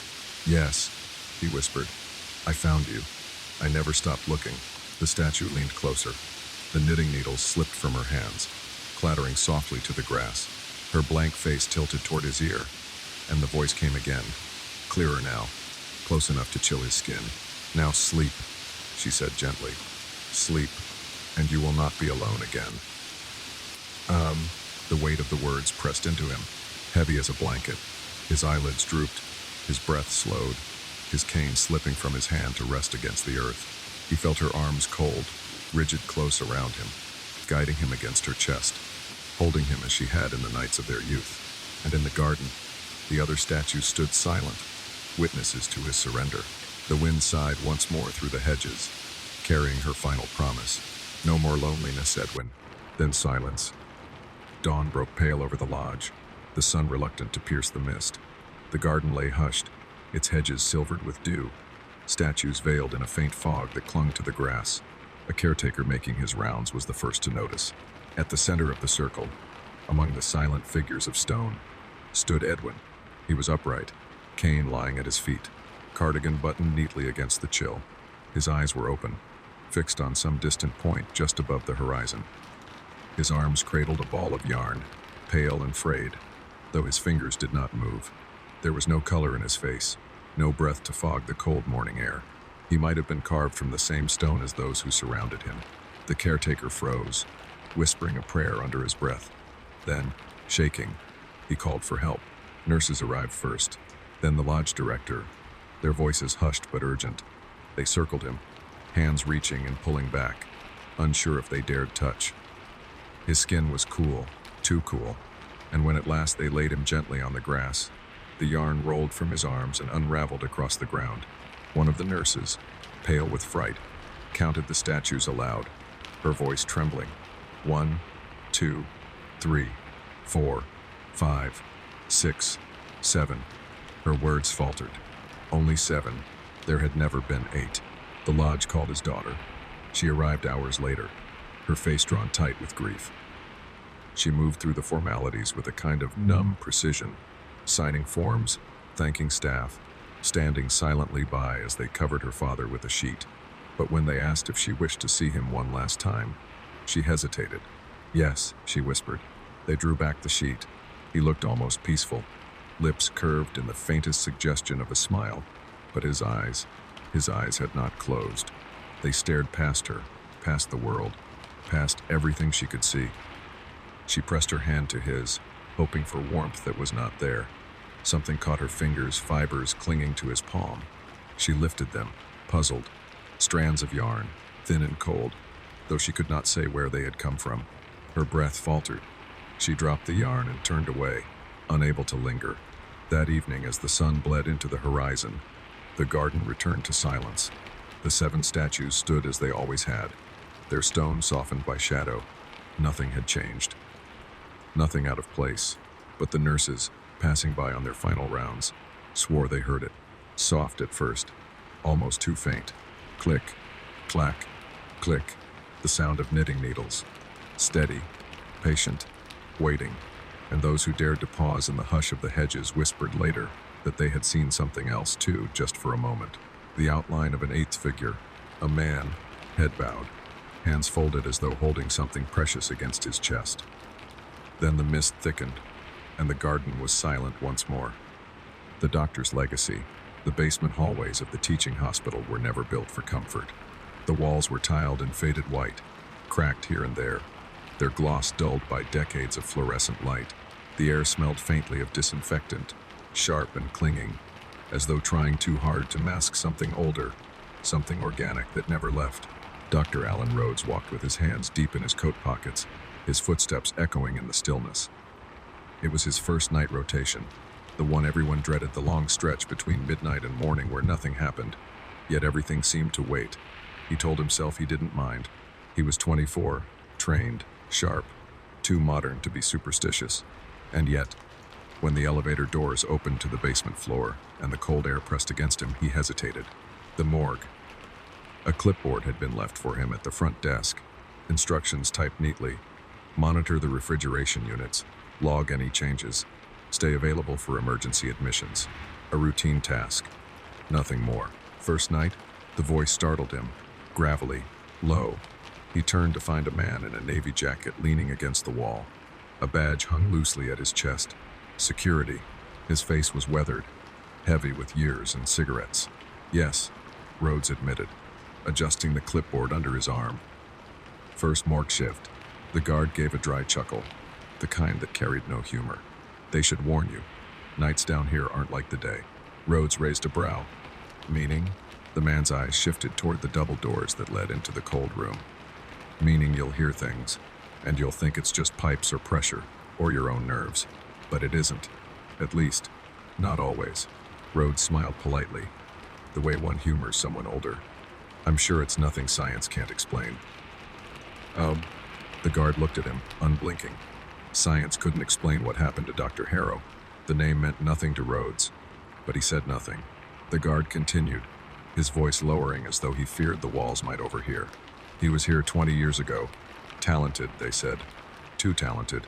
Spent too much time with the bodies. Nurses whispered about him, how he lingered in the cold room longer than he needed, how he touched what wasn't his to touch. Then one morning, they found him in there.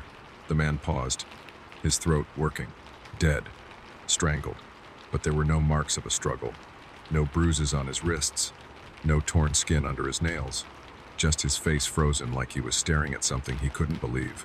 The bodies in the drawers hadn't been moved, but he stopped again. His eyes flicked to the cold room doors. Some swore they saw small handprints around his throat, too small to belong to any patient, too perfect. Oh, Rhodes shifted his weight, suppressing a scoff. Urban legends, he said firmly. Hospitals are full of them. The guard didn't argue. He only straightened, pulling his jacket tighter around himself. Believe what you want, doctor. But when you hear the drawers rattle, don't go looking. Not unless you're ready to see what he left behind.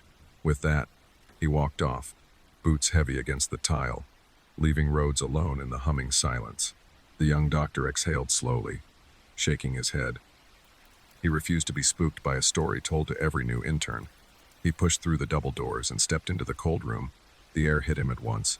Sharp, metallic. The temperature gnawed at his skin, and his breath fogged faintly. Rows of refrigeration drawers lined the walls, each labeled, each holding what was left of someone. He forced his steps steady as he moved down the aisle, clipboard in hand, logging temperatures, listening to the steady whine of machinery. It was routine. It was fine, and yet, as he reached the far end of the room, a sound slipped through the silence, a faint metallic rattle, one of the drawers shifting. Rhodes froze, pen hovering over paper. He turned, scanning the rows. All were closed, sealed. The hum of the refrigeration masked everything else, but he knew what he'd heard. He swallowed, throat dry, and forced a laugh under his breath. Pipes, he muttered. Old building. But even as he said it, he could not shake the image the guard's story had painted hands too small for the living, pressing where they did not belong. He turned back to his notes, but his fingers trembled against the paper. The hum of the refrigeration units pressed on every nerve like a low, unending chant. Dr. Rhodes shifted the clipboard under his arm, trying to steady his hand, and told himself again that it was nothing, just old machinery, metal flexing in the cold. Then it came again, a sharp metallic clink, followed by the unmistakable hiss of a drawer sliding against its track. He turned his head slowly, unwilling to admit how fast his pulse had climbed. Across the room, halfway down the left-hand row, a drawer sat open by less than an inch. Just a sliver, enough to break the line of seamless metal doors. Rhodes wet his lips, the air too dry, too sharp. He considered leaving it. He could log the temperatures, step out, tell himself it was nothing. But the thought of the security guard's gravel voice followed him. Don't go looking, which made him all the more determined to do it. He crossed the room in brisk steps, shoes squeaking faintly on the polished floor. The drawer in question gave no sign of movement now. It was ordinary, silent. Only a thin line of shadow marked its gap. Rhodes reached for the handle. The steel was colder than he expected, biting into his palm. He gripped, braced his weight, and shoved. The drawer slid back into place with a heavy clang. The noise cracked through the silence like a gunshot, echoing off the tiles. He exhaled sharply, half a laugh, shaking his head. There, problem solved. But then he saw it. On the steel handle, where his hand had just been, was a smear. Wet, darker than condensation. It spread in a vague oval, like a damp palm print pressed from the inside out. Rhodes stared, his breath shallow. His first thought was that it must be from his glove. But he wasn't wearing gloves. His skin was dry, clean. He leaned closer, squinting. The stain rippled, as if something beneath the surface shifted. The oval shape deepened, lines forming, grooves pressing outward until it was no longer a smear but the clear outline of fingers, small, too small, curling against the steel. The suggestion of a palm, a handprint, rising where no hand should be. Rhodes stumbled back, the clipboard slipping from his grasp and clattering to the floor.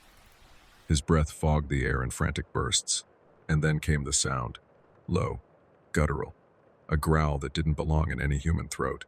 It seeped through the drawer, through the walls, vibrating in the air itself. A sound of hunger sharpened into anger. Rhodes staggered another step back, eyes locked on the handprint as it pulsed once, as though pressing harder, testing the boundary of metal. The growl rose into a keen, high and thin, almost like the cry of an infant twisted out of shape. The cold room magnified it, stretching it into every corner until there was no escaping it. Rhodes turned, his shoes slipping slightly on the tile, and fled for the double doors. His hand struck the bar, pushed hard, and he stumbled into the hallway beyond. The silence outside was worse, too clean, too ordinary. The hum of fluorescent lights, the distant beep of a monitor from a floor above. Normal, as if nothing had happened. He pressed his back against the wall, gasping, chest heaving. His mind scrambled for logic, for anything to anchor him, but all he could see, burned into the dark behind his eyelids, was that pale handprint swelling against steel, and in his ears, still echoing, the warped cry of something that should not have been alive. Sleep had not come easily. Doctor. Alan Rhodes had stumbled back to his room just before dawn, his mind replaying the moment again and again, the smear on the drawer, the slow shift into a hand, the growl that had risen into something like a cry. He told himself he had imagined it, that fatigue and suggestion had twisted a sound into something it wasn't. But no matter how many times he repeated the excuse, he could still feel the cold steel beneath his palm, slick where it should have been dry. When the sun finally rose, pale and unconvincing, he looked in the mirror and hardly recognized himself. His eyes were bloodshot, his hands shaking slightly even as he splashed water across his face. He buttoned his coat, forced himself into routine, and told himself he would not give the story power by speaking of it. But when he arrived for the next night's shift, the cold room was different. The double doors were sealed with heavy tape, a large sheet of paper plastered across them. Restricted. Do not enter. Rhodes stopped in his tracks, heart thudding. The letters looked hastily written, as though someone had scrawled them in urgency. He reached for the tape, his fingers brushing the edge, when a voice cut through the hall. "Leave it." The security guard. He emerged from the shadows near the stairwell, his jacket unzipped, his eyes bloodshot. He studied Rhodes with a look that was neither surprise nor warning but resignation. "What happened?" Rhodes asked, trying to sound clinical, professional, anything but shaken. The guard lit a cigarette with trembling hands, though the hospital had long banned smoking inside. He took a long drag before answering. "Someone heard noises last night. You weren't the only one." Rhodes' mouth went dry. "Noise." The guard nodded. "The drawers. Crying. Something moving inside." His voice dropped lower. "They sealed it until the administrators can decide what to do. They'll call it mechanical failure. They always do." Rhodes forced a laugh that fell flat. "So you think it was Harrow's ghost? Is that it?" The guard didn't smile. He exhaled smoke toward the ceiling. "Not a ghost. Ghosts don't leave stains. Don't cry like infants. What Harrow did down here, it left something behind. And it doesn't care for science or skepticism. It only cares that it was left hungry." "Oh." Rhodes stared at the taped doors, the weight of the words pressing against his chest. "Hungry." The growl in his ears rose again, a phantom sound. He shook his head hard. "You can't honestly expect me to believe." The guard cut him off. "Believe or not, it doesn't matter. It already knows you." The words lodged in Rhodes's chest like a hook. He thought of the handprint, small and perfect, pressing outward as if searching for him, as if marking him. That night he stayed away from the cold room. He forced himself to work at the upstairs desk, his eyes darting toward the stairwell every few minutes. The halls felt wrong, the air thicker, as though the basement had followed him up. At 2 a.m, as he scribbled a note half legibly, he heard it, a faint knock, not from the hall but from inside the wall itself. A tap, then another, steady, patient. Rhodes froze, pen suspended. His eyes flicked to the vent above him. The sound came again, vibrating through the ductwork, crawling into the room. Knock, knock, knock, and beneath it, almost too soft to hear, a murmur, a child's voice, warped, distorted, hungry. His body went cold. The pen slipped from his fingers and rolled across the desk. He pressed his hands to his ears, but the word lingered, vibrating inside his skull. He remembered the guard's warning, remembered Harrow's fate. Strangled, but not by a living hand. The duct rattled once more, then fell silent. When Rhodes finally dared to breathe, the silence felt heavier than the sound had. He pushed his chair back slowly, rose on unsteady legs, and backed away from the desk. The halls were empty. The hospital above was asleep, and yet he could not shake the certainty that something below, something sealed in the cold, was awake, waiting. For him, Dr. Alan Rhodes lasted 3 more nights before the silence broke him. Each evening, as he tried to sit at his desk and drown himself in charts, he felt the weight of the sealed double doors pressing from below. The sign restricted, "Do not enter," might as well have been written on his chest. He dreamed of the handprint on the steel, the dampness that seemed to pulse like flesh, the infant's warped cry that had followed him into waking hours. By the 4th night, he stopped pretending. At 2:30 in the morning, when the halls were as empty as they ever became, Rhodes left his post. His footsteps echoed against the tiled floor as he descended the stairwell, each step colder, each corner darker. When he reached the basement, the double doors loomed, tape sagging against the frame. He stood still for a long time, hands trembling at his sides. Then he pulled. The tape snapped with a brittle rip, curling away like dead skin. The paper sign fluttered to the floor. The doors opened with a groan, and cold air spilled into the hall, wrapping around him like a living thing. Inside, the room hummed. The refrigeration units lined the walls as before, each drawer shut, each label untouched. The air smelled sharper, now metallic, with a sour undertone that clung to the throat. Rhodes stepped inside, the doors swinging closed behind him, muffling the outside world. He walked the row slowly, forcing himself not to glance over his shoulder. His breath fogged in the air, and his pulse drummed so loud it drowned the hum of the machines. Halfway down the row, he stopped. One drawer was open again, just an inch, enough to let the dark seep out. Rhodes swallowed hard, the taste of copper on his tongue. His hand moved almost of its own accord, reaching for the steel handle. It was wet. He jerked his hand back instinctively. The surface glistened, damp with something that was not condensation. Slowly, as he watched, the wetness spread, gathering into lines, shaping themselves into the grooves of fingers. A small handprint, too small. It pulsed once, the steel groaning faintly under the pressure, as though something inside was pushing outward. Rhodes staggered back, breath shallow. "No," he whispered, though he did not know to whom.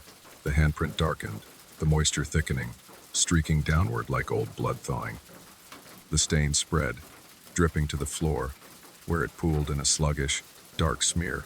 And then, the cry, soft at first, impossibly soft. The mewling of an infant, frail and wet, echoing from within the drawer. Rhodes's chest clenched, his instincts pulling him forward even as terror locked his legs. The cry grew. It twisted, deepened, stretching into something that did not belong in a nursery. A rasping wail, breaking into a guttural growl. The sound filled the cold room, vibrating in the tiles, in the air, in his bones. Rhodes pressed his hands to his ears, shaking his head violently. "It's not real," he whispered. "It's not." The drawer shuddered. The handle jerked once, twice, as though something inside were testing the lock. The air grew colder, his breath fogging thicker, until it felt like ice in his lungs. The cry shifted again, words coiling out of the growl. "Hungry." Rhodes stumbled backward, colliding with the opposite drawers. His clipboard clattered to the floor, the sound swallowed by the hum and the voice. The handprint pulsed again, and beneath it, the steel bulged, as though something inside pressed a face against it, soft, malformed, straining toward him. His knees weakened. He clutched the nearest handle to keep himself upright. The voice came again, sharper now, echoing not from the drawer but from the air itself, from the very walls of the cold room. "Father." The word cut through him. His breath hitched, his throat tightening. He shook his head, muttering, "No, no, I'm not." The drawer groaned, opening another inch. Cold mist rolled out, curling along the floor, thick and wet. Inside, only shadow. But the cry grew louder, layered with hunger, with rage. Rhodes turned, stumbling toward the doors, but they had closed behind him. His hand struck the bar, shoved, but the doors did not budge. The hum of the machine swelled, drowning his panic. Behind him, the drawer slid farther open. The smell hit him sweet and rotten, like milk left too long, like iron under the tongue. The cry rose into a shriek, then broke into laughter. Not an infant's laughter, a man's. Deep, knowing, cruel. "Father." Rhodes pressed his forehead to the steel doors, his breath ragged, his hands slick with cold sweat. His mind clawed for reason, for explanation, but all he could hear was the laughter. All he could feel was the weight of unseen eyes fixed on him, and in that moment, he understood. This was Harrow's legacy. Not rumor, not ghost, not memory. Something born of violation, of hunger, of silence. Something left unfinished, waiting in the cold, and it had chosen him. The morning staff arrived, just after 7, their shoes squeaking on the waxed tiles, voices hushed in the way people instinctively lower them when they pass the basement corridor. The night guard leaned against the stairwell wall, his cigarette already lit though he had not stepped outside. He looked older than he had the evening before, the lines in his face deeper, his eyes ringed with sleepless gray. He had expected to see Rhodes at the desk upstairs, filling out paperwork with the stubborn neatness of someone eager to impress. But the chair was empty, the clipboard left behind. When he made his way down the final set of stairs, he stopped short. The cold room doors were sealed. Thick strips of tape crossed the frame in uneven lines, as if applied in haste. A sheet of paper had been plastered across the metal, though the words were not typed this time. They were smeared in something dark, the strokes uneven but legible. "The child is hungry. It needs a new father." The guard's cigarette trembled between his fingers. He swore under his breath, a sound half curse, half prayer, and backed away until his shoulders hit the wall. Within an hour, Administrators were called. They moved quickly, quietly, whispering about mechanical failures and containment protocols. No one mentioned Dr. Rhodes by name. When the nurses asked where the young intern had gone, the answers came rehearsed. He must have left early. He must have been reassigned, but his coat still hung on the peg by the desk. His notebook lay open, pen uncapped, as though he had only stepped away for a moment and never returned. By noon, the doors were sealed tighter, a new warning sign printed and affixed. Staff were told not to linger in the basement, not to ask questions, not to feed the rumors. But rumors, like hunger, spread quickly. Some swore they heard the sound of crying in the vents that afternoon. Others claimed the refrigeration units hummed louder than usual, their pitch bending into something that almost resembled a voice. One nurse refused to return to the basement at all, insisting she had seen a small hand pressed against the glass window of the door before it was taped over. The guard said nothing. He simply watched, his cigarette smoke curling into the dim air, eyes fixed on the sealed doors. That night, long after the hospital had quieted again, the basement lay still. The fluorescent lights flickered, their hum steady. And then, a sound. Soft, thin, almost nothing. The mewling cry of an infant. It echoed faintly through the ductwork, slipping into every corner of the hospital. Some swore they heard it in their sleep, a sound too fragile to ignore, too wrong to comfort. The cry lengthened, warped, became a laugh that did not belong in any nursery. And in the cold room, behind the sealed doors, a drawer rattled once, then again, then fell still, patient, waiting. The dreaded rhythm. The 13th floor was always colder. The elevators sighed when they reached it, as though reluctant to stop, and the hall lights flickered once before steadying. Eliza had only lived there for 2 weeks, long enough to notice the quirks but not long enough to ask why. Her roommate Hannah said the building was older than it looked, concrete painted over, pipes humming through the walls, doors that seemed too heavy for their hinges. But the rent was cheap, and cheap meant manageable for 2 graduate students pulling night shifts and juggling deadlines. That night, the apartment was quiet except for the sound of pages turning. Eliza sat cross-legged on the couch, highlighters scattered across the coffee table, her laptop humming faintly beside her. Hannah had sat up at the desk near the window, headphones resting around her neck, pencil tapping against a stack of notes. It was just after 3 when the first knock came. Not a polite knock. Not random either. It was deliberate. One heavy thud, followed by a softer tap, another heavy thud, then softer, then 3 faint taps in quick succession. Thud, tap, thud, tap, tap, tap. Both women froze. Eliza looked up from her notes. Was that? Hannah pulled off her headphones, frowning. Yeah, the door. They stared toward it.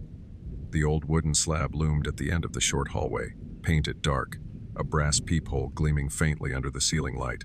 The sound had been unmistakable, traveling through the floor into their bones. Neither moved. Finally, Hannah muttered, "Maybe wrong apartment." Eliza nodded too quickly. "Has to be."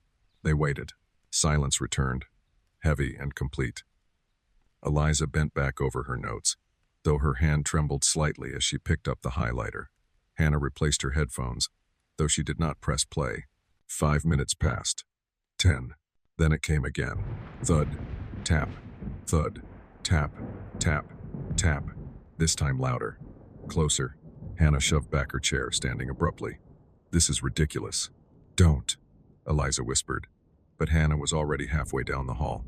She pressed her eye to the peephole. Nothing. Just the dim corridor, stretching quiet in both directions. Her hand hovered on the lock. She hesitated. "See anyone?" Eliza called softly. "No," Hannah said, voice thin. "But it sounded like they're right here." The silence pressed in. Hannah let out a shaky laugh and stepped back.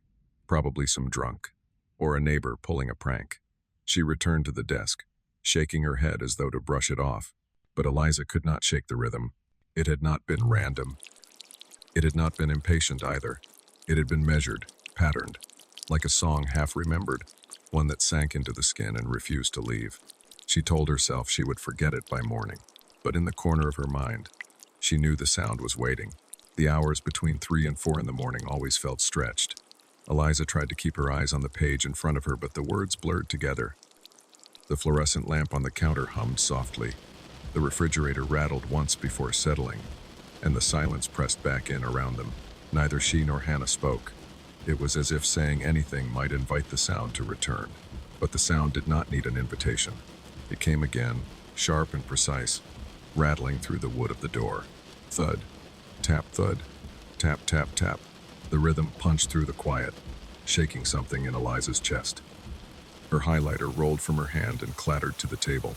Hannah let out a sharp breath, half a curse. All right, I've had enough. She stood quickly, her chair scraping against the floor. Eliza's voice cracked as she called after her.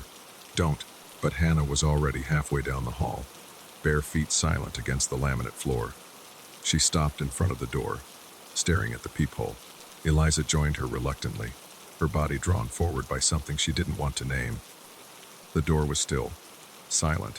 Hannah's hand hovered over the lock. Her breathing was shallow, uneven. What kind of freak keeps doing this? She whispered. Eliza shook her head violently. Don't open it, please. What if it's not? She cut herself short. Not what? Not a person? The silence thickened. And then, just as Hannah lowered her hand, the sound came again. Not from down the hall this time. Not distant. It came from the wood itself, so close it made the frame vibrate. Thud, tap, thud, tap, tap, tap. The two women staggered back instinctively. Hannah's face had gone pale, her eyes wide and wet in the dim light. Eliza pressed a hand to her own chest, realizing only then how fast her heart was beating. They backed away until they were standing in the middle of the living room again. Hannah sank onto the couch, pulling her knees up, whispering to herself. It's some psycho. Just some psycho. Right? Eliza wanted to agree, but the rhythm replayed in her head, over and over. It wasn't random. It wasn't even threatening in the way an angry neighbor might pound a fist. It was deliberate, patient, almost familiar. The refrigerator rattled again. The pipes groaned. Every sound in the apartment felt like part of a larger pattern, as though the building itself was holding its breath, listening for the next knock. The clock on the wall ticked past 3:30. Eliza tried to focus on her notes, but her eyes flicked to the hallway every few seconds. Hannah had gone quiet, her pencil abandoned, her head tilted slightly, as though straining to catch the faintest sound. The apartment held its silence like a clenched fist. And then, thud, tap, thud, tap, tap, tap. Eliza jumped to her feet, the sound ripping straight through her. She clamped her hands over her ears, but it didn't help. The rhythm lived inside her now, pulsing against the walls of her skull. Hannah let out a broken laugh, close to hysteria. It's right there, right there. Eliza shook her head, forcing her breath steady. It's just noise, she said, though her voice was trembling. Just noise. But in her chest, her heart betrayed her, pounding once, softly after, pounding once, softly after, then 3 quick stutters in a row. Thud, tap, thud, tap, tap, tap. Her heart was following it. Or maybe the sound was following her heart. She pressed a hand against her sternum, feeling the rhythm in her bones. Hannah clutched at her own chest too, eyes wide. The room was no longer silent. It was breathing with them. And in that moment, Eliza realized the worst part was not that someone was knocking. It was that something was listening. The silence stretched too long, too heavy. Hannah couldn't take it anymore. She pushed herself up from the couch, hair falling loose around her face, eyes burning with sleepless anger. I'm not sitting here waiting for it again, she snapped, voice thin but defiant. Hannah. Eliza started, but her words were too soft, swallowed by the air. Hannah stormed down the short hallway, each step sharp, decisive. She twisted the lock with shaking hands and yanked the heavy door open. The hallway lay empty. The fluorescent lights hummed faintly, their pale glow stretching across cracked paint and worn carpet. The corridor was deserted, extending in both directions like a throat with no end. No footsteps, no breath, nothing. Hannah leaned halfway out, peering down the hall. Her voice cracked into the stillness. Hello? The sound was wrong here. Too flat, too quick to die. It was like speaking into cotton. Eliza clutched at the armrest of the couch. Her breath caught. Close it, please. Hannah lingered, staring into the emptiness as if daring it to answer. But the silence was relentless. Finally, she let out a shaky exhale and stepped back inside. She slammed the door shut, the lock clicking with a finality that made Eliza's shoulders sag with relief. Then it came, not from the hallway, from behind them. A knock. Thud, tap, thud, tap, tap, tap. The rhythm shivered through the apartment, but it did not come from the door. It came from the wall opposite, the one painted a dull cream, lined with shelves of textbooks and a framed poster that had begun to curl at the edges. Both women froze, their heads turning slowly toward the sound. The knock came again. Thud, tap, thud, tap, tap, tap. Eliza's highlighter rolled from the table and fell to the floor. Hannah pressed a hand against her own chest as if trying to steady her heart. Her lips parted, whispering, "It's inside." The wall was bare, still, ordinary. And yet with every knock, the plaster seemed to pulse, just slightly, as though something behind it was breathing. The rhythm grew louder, filling the room. Thud, tap, thud, tap, tap, tap. Eliza pressed her palm to her chest. Her heart was matching it again, one heavy beat, one softer, another heavy, another soft, then 3 stuttering jolts in quick succession. Her breath hitched as the realization struck. "It's not knocking," she whispered. "It's beating." Hannah's eyes darted to hers, wide and shining. "What?" "The rhythm," Eliza said, her voice trembling. "It's a heart. Someone's heart. Someone terrified." The wall shuddered faintly, as if agreeing, and beneath the knocks, beneath the thudding and tapping, another sound emerged. Slow, heavy, dragging. The sound of a heart slowing down, the beats stretching apart, reluctant, desperate not to stop. Eliza covered her ears, but it didn't help. The sound wasn't in the air anymore. It was inside them, threaded into their pulses, their nerves.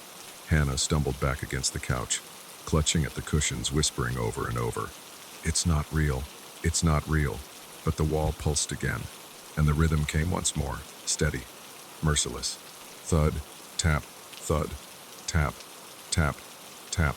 This time, both of their hearts answered in unison.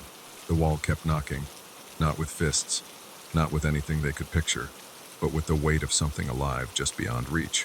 Thud, tap, thud, tap, tap, tap. Eliza pressed her hands harder against her ears, but the sound did not fade. It came through the floor, through the couch beneath her, through the air itself. Hannah hunched forward, rocking slightly, whispering under her breath. Then, as if in reply to their fear, the rhythm moved. A second knock answered from the ceiling. Thud, tap, thud, tap, tap, tap. Eliza looked up. The plaster above her bed trembled faintly, dust sprinkling down like falling ash. Her breath hitched. Then came a third. From the kitchen wall this time, muffled through pipes, pots clinking faintly against each other. Thud, tap, thud, tap, tap, tap. Hannah shrieked, clutching her ears, but the sound only multiplied. The rhythm spread through the apartment like water through cracks, each surface echoing the beat. Floor, ceiling, doors, shelves, everything gored together, pounding in time with a heart too loud, too close. The apartment had become an instrument, and they were trapped inside it. Eliza clutched her chest, her heart racing so violently she thought it might tear free. But the rhythm wasn't random. It was in her blood, each beat sinking against her will. Thud, tap, thud, tap, tap, tap. She staggered toward the door, fumbling for the lock. But before her hand reached it, the wood shuddered and struck back against her palm. The door knocked. On them. Hannah scrambled to the window, clawing at the latch, but the glass trembled, the frame rattling in reply. The rhythm punched through her fingers, jolting her bones. She cried out, pulling away, but her own pulse hammered in her ears with the same terrible pattern.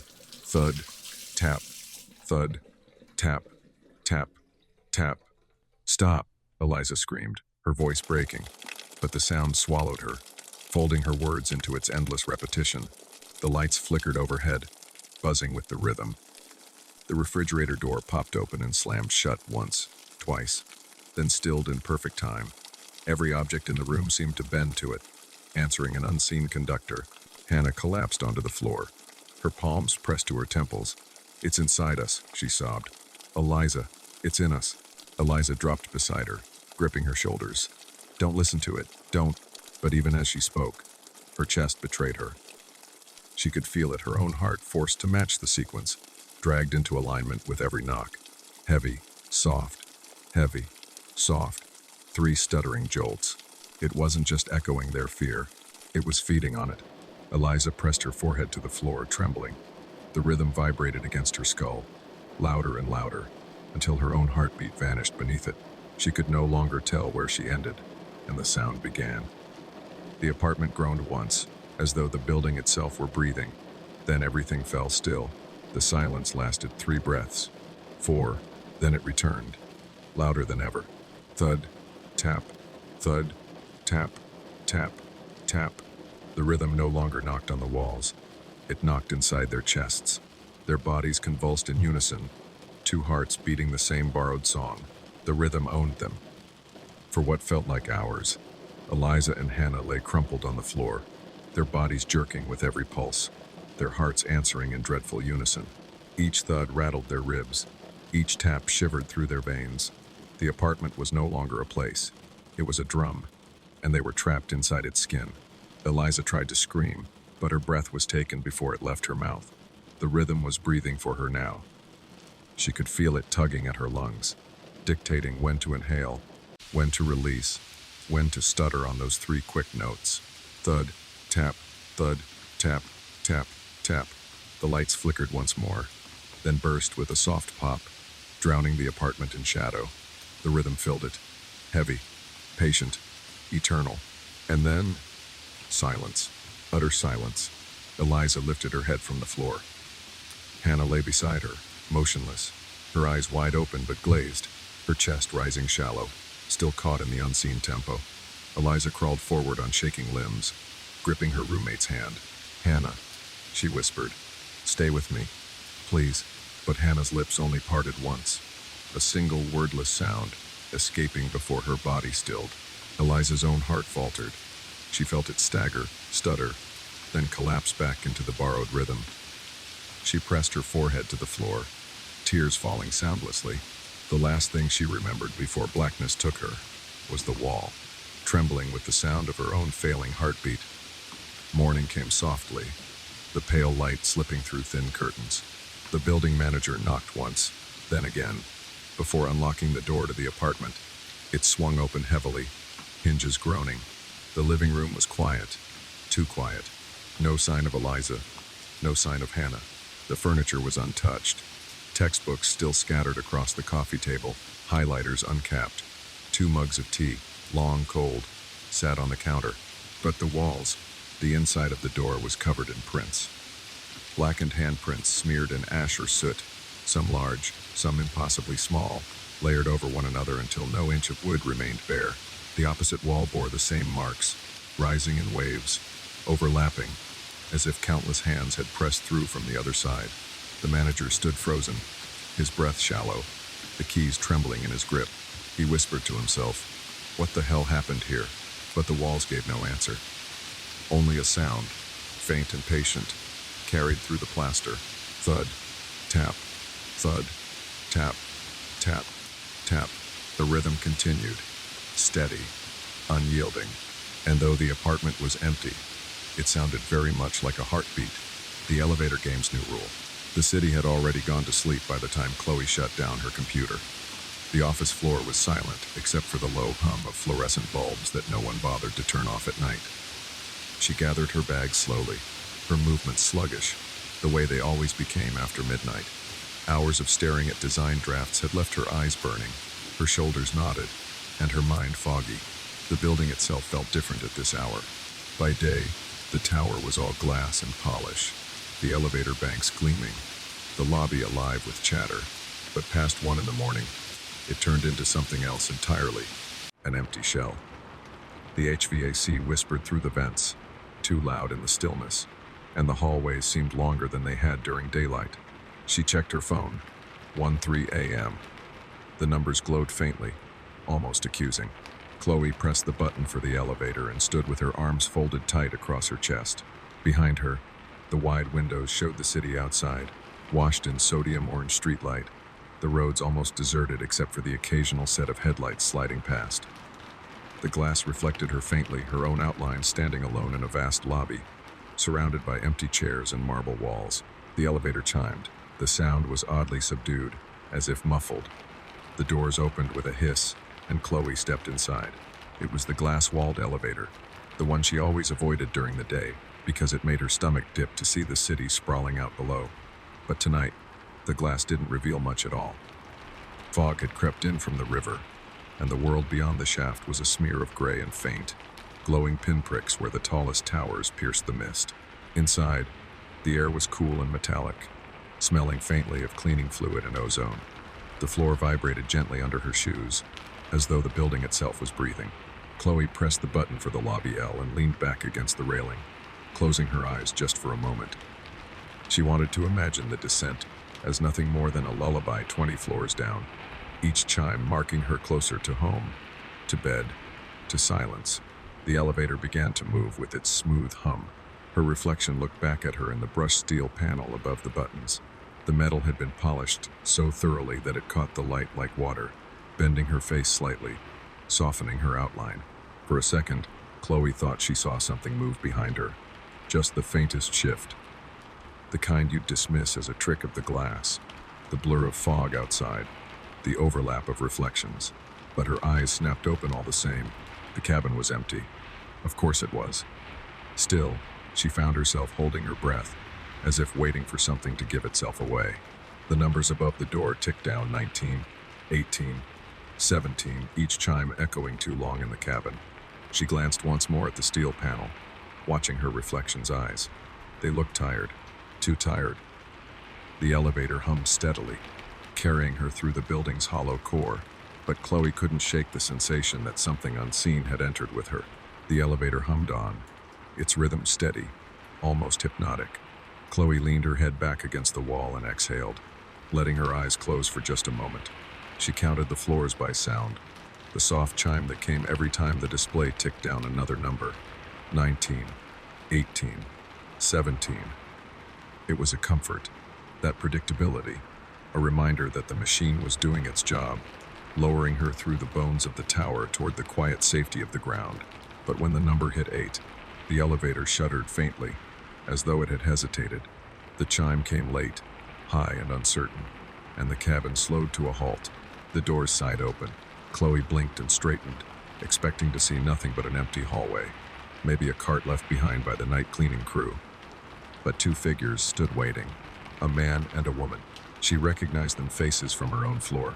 They were designers, like her. Names floated at the edge of her memory but refused to sharpen. She had passed them in corridors, heard their voices in meetings, seen them laughing together over lunch. But at 1 o'clock in the morning, their presence was wrong. The man stood slightly ahead, his shoulders hunched, his eyes fixed directly into the cabin. The woman lingered just behind him, her hand at his elbow, as though holding him in place. Neither moved when the doors opened.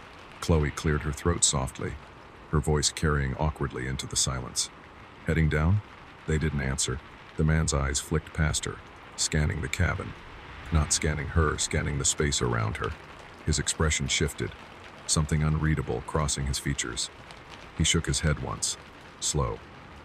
The woman leaned closer, her lips brushing the air near his ear. Chloe thought she heard her whisper, but the words were blurred by the mechanical hum. The man stiffened. Then together they took a single step backward. Chloe blinked. "There's room," she said, trying to force a laugh. "It's just me." But the woman finally spoke, her voice low, almost choked.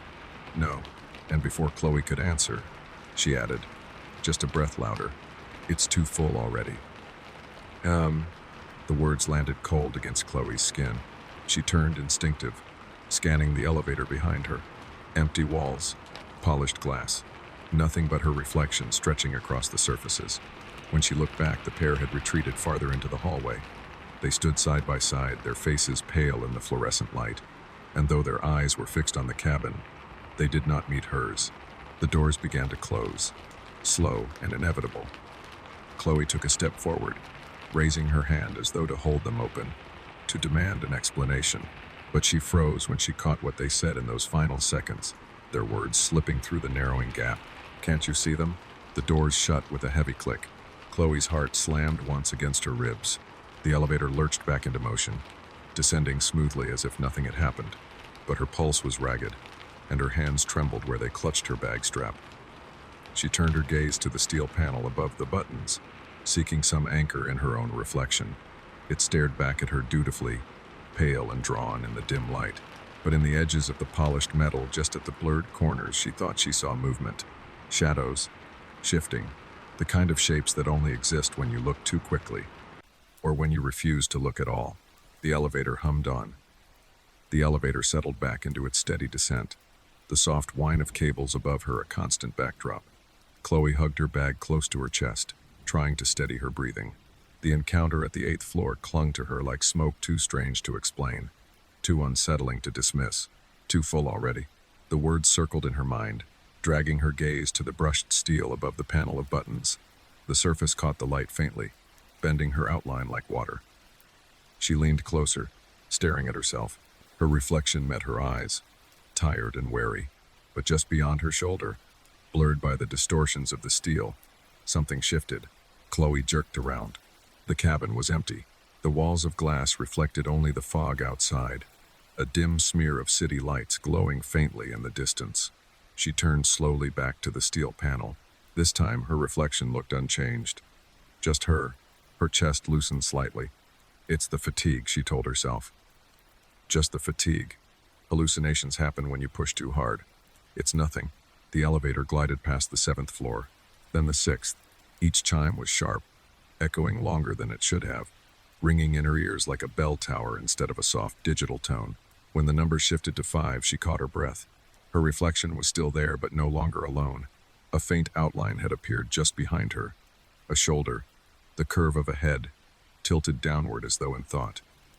Too blurred to identify, too steady to ignore. Her pulse thudded in her ears. She forced herself to look over her shoulder again. Empty. The glass walls showed only the shaft, the fog, the faint glow of lamps above. But when she looked back at the panel, the outline was clearer. A man, tall, standing too close. His face was blurred, indistinct, as though smeared by an unseen hand. But his posture was unmistakable. He was facing her. Chloe stumbled backward until her spine hit the opposite wall of the cabin. The reflection trembled in the steel, flickering faintly with the hum of the lights. Her breath came too fast, fogging the glass. The elevator passed the 4th floor. Another shape appeared in the steel. This one smaller, narrower. A woman, her head tilted at an unnatural angle, hair spilling forward to hide her face. She stood beside the first figure, their bodies angled toward Chloe's reflection. Chloe pressed her hands to her mouth, fighting the scream clawing its way up her throat. She spun around again. Nothing, but the air was thicker now. The cabin seemed smaller, pressing against her ribs. The faint scent of ozone sharpened into something else, like damp cloth, like the sour trace of old sweat. Her ears picked up something new, too. A sound beneath the mechanical hum. Breathing, not hers, not in rhythm with hers. Slow, deliberate. One inhale, a pause. Then a release, soft and rasping, grazing the back of her neck. She whipped around so fast she nearly lost her balance. The cabin was empty, but the brushed steel panel told another story. Now 3 figures crowded behind her reflection, their blurred outlines pressing closer. Their heads were angled toward her, their faces stretched and warped, their mouths twitching faintly as though murmuring words she couldn't hear. Her heart hammered in panic. She backed into the farthest corner, her hand slamming the panel, stabbing at the glowing L button again and again. The elevator didn't respond. The chime rang once, high and hollow, as the number above the doors ticked to 3. Chloe's chest tightened. The reflection in the steel trembled, then steadied. The shapes behind her no longer seemed blurred by chance. They were sharper now, defined, crowding her. One leaned forward, its mouth too close to her ear in the reflection. And though the cabin around her was silent, she felt it. A whisper, warm breath brushing her skin. The soundless words landed like a memory she didn't own. "You're not supposed to be alone." Her knees weakened, She clutched the railing, her eyes glued to the panel as though refusing to blink might keep the figures in place. But deep down, she knew the truth. She wasn't alone. Not anymore. And she never had been. The numbers above the door ticked down 3, 2 before stuttering, then freezing. The elevator jerked violently, cables groaning above, and shuddered to a stop. The sudden silence was deafening. Chloe's breath came ragged, her pulse pounding in her ears. She reached out instinctively, pressing the L button again. It glowed, steady, but the cabin didn't move. She jabbed the door open button. Nothing. The air in the elevator grew heavier, colder. The glass walls around her reflected nothing but fog and faint light, but the brushed steel panel above the controls. Her reflection trembled. Behind her, more figures crowded into view. They were clearer now, faces warped, stretched thin as though pulled from wet paper. Mouths twitched, eyes shone with blurred hollows. Their numbers had multiplied. No longer 2, not 3, half a dozen at least, layered into the reflection like smoke. Each one turned toward her. Chloe's chest tightened. She spun around. Still empty, but the cabin didn't feel empty. The air carried weight like bodies pressed too close in a crowded subway car, like the stale dampness of breath lingering too long. The light above flickered once, twice, then went out. Darkness swallowed her, complete and suffocating. She choked on panic, pressing herself into the corner, clutching her bag like a shield. In the dark, something shifted. A scrape of metal, a faint shuffle. Then the lights flickered back to life, harsh, stuttering, revealing her reflection again. Now the figures were closer, their blurred faces pressed directly over her shoulders, their indistinct mouths almost brushing her hair. In the panel, her own eyes were wide with terror, but the reflection's head was tilted slightly. Listening, Chloe staggered backward, slamming into the glass wall. Her reflection in the panel smiled. Hair real mouth did not. No, she whispered, shaking her head. No, no, no. The figures in the reflection moved as one. Their mouths opened, stretching wider than they should. And though the cabin was silent, Chloe heard it deep in her bones, in the ringing of her skull. A whisper, layered, countless voices folding into one. The rules have changed. Chloe gasped, clapping her hands over her ears. But the voice was inside her, vibrating through her pulse. The old game is gone. The doors no longer matter. The eyes no longer protect. The brushed steel above the buttons began to warp. A thin line cut across its surface, widening slowly, trembling like a wound being forced open. It curved upward at the edges. A mouth, another line split above it, 2 hollow slits. Eyes. The panel itself had grown a face, the metal contorted, its surface trembling, the mouth twitching until it parted, revealing a darkness that seemed deeper than the steel should allow. Chloe stumbled forward, slamming the buttons with her fist, her breath coming in gasps. The elevator didn't move. The face in the panel opened its mouth wider, impossibly wide, and from it spilled the whisper again, this time sharper, closer, cutting. You've played without knowing. Now you must follow. The lights flickered harder, threatening to go dark again. The figures in the reflection leaned forward, crowding closer, their blurred outlines brushing the edges of Chloe's own image. She pressed herself against the opposite wall, trembling violently, shaking her head again and again. What rules? What are you talking about? She cried, her voice breaking. The cabin stilled for one long breath. Then the whisper came again. One remains. One must leave. The game is chosen. The light above her buzzed once, sputtered, then steadied again. But Chloe knew it wouldn't hold. She pressed her hands flat to the wall, desperate to feel something solid, something that tethered her to reality. But even the glass seemed to pulse faintly, as though beating in rhythm with the words. The reflection smiled wider, and the cabin did not move. The cabin vibrated faintly, as though the cables above strained against a weight too great. Chloe pressed herself into the corner, her nails biting into her palms, eyes fixed on the warped face in the steel panel. Its mouth opened wider still, stretching in a silent howl, and the voices swarmed through her head. One remains. One must leave. The game has chosen.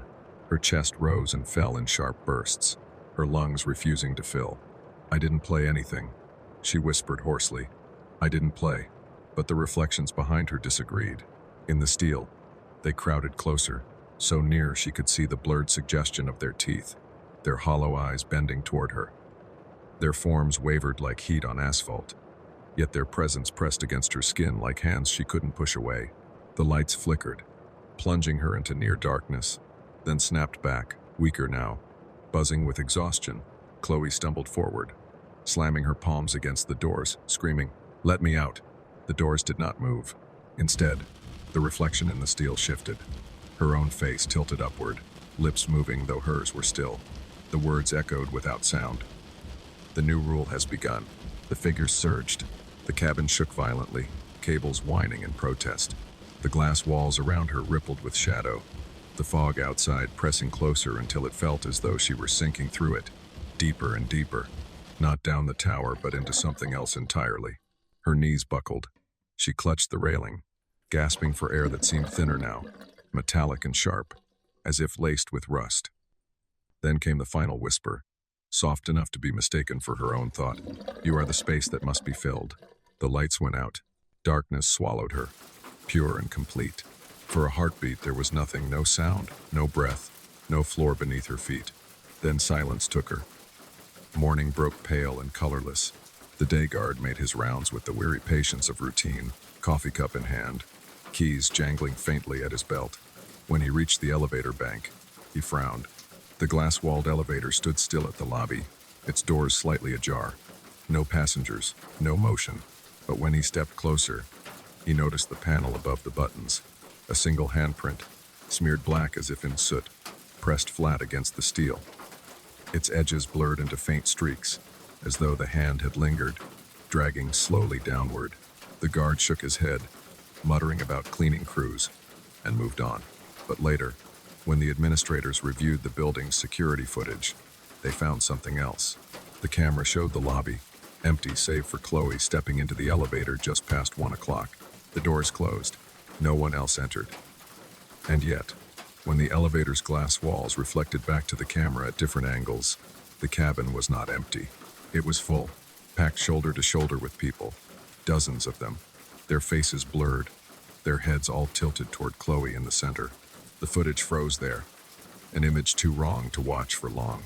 When the doors opened again at the ground floor, the cabin was empty. Chloe never stepped out. 7 signals sent, 7 shadows uncoiled. If you've stayed until now, you've carried them longer than most. And maybe, just maybe, you've noticed something.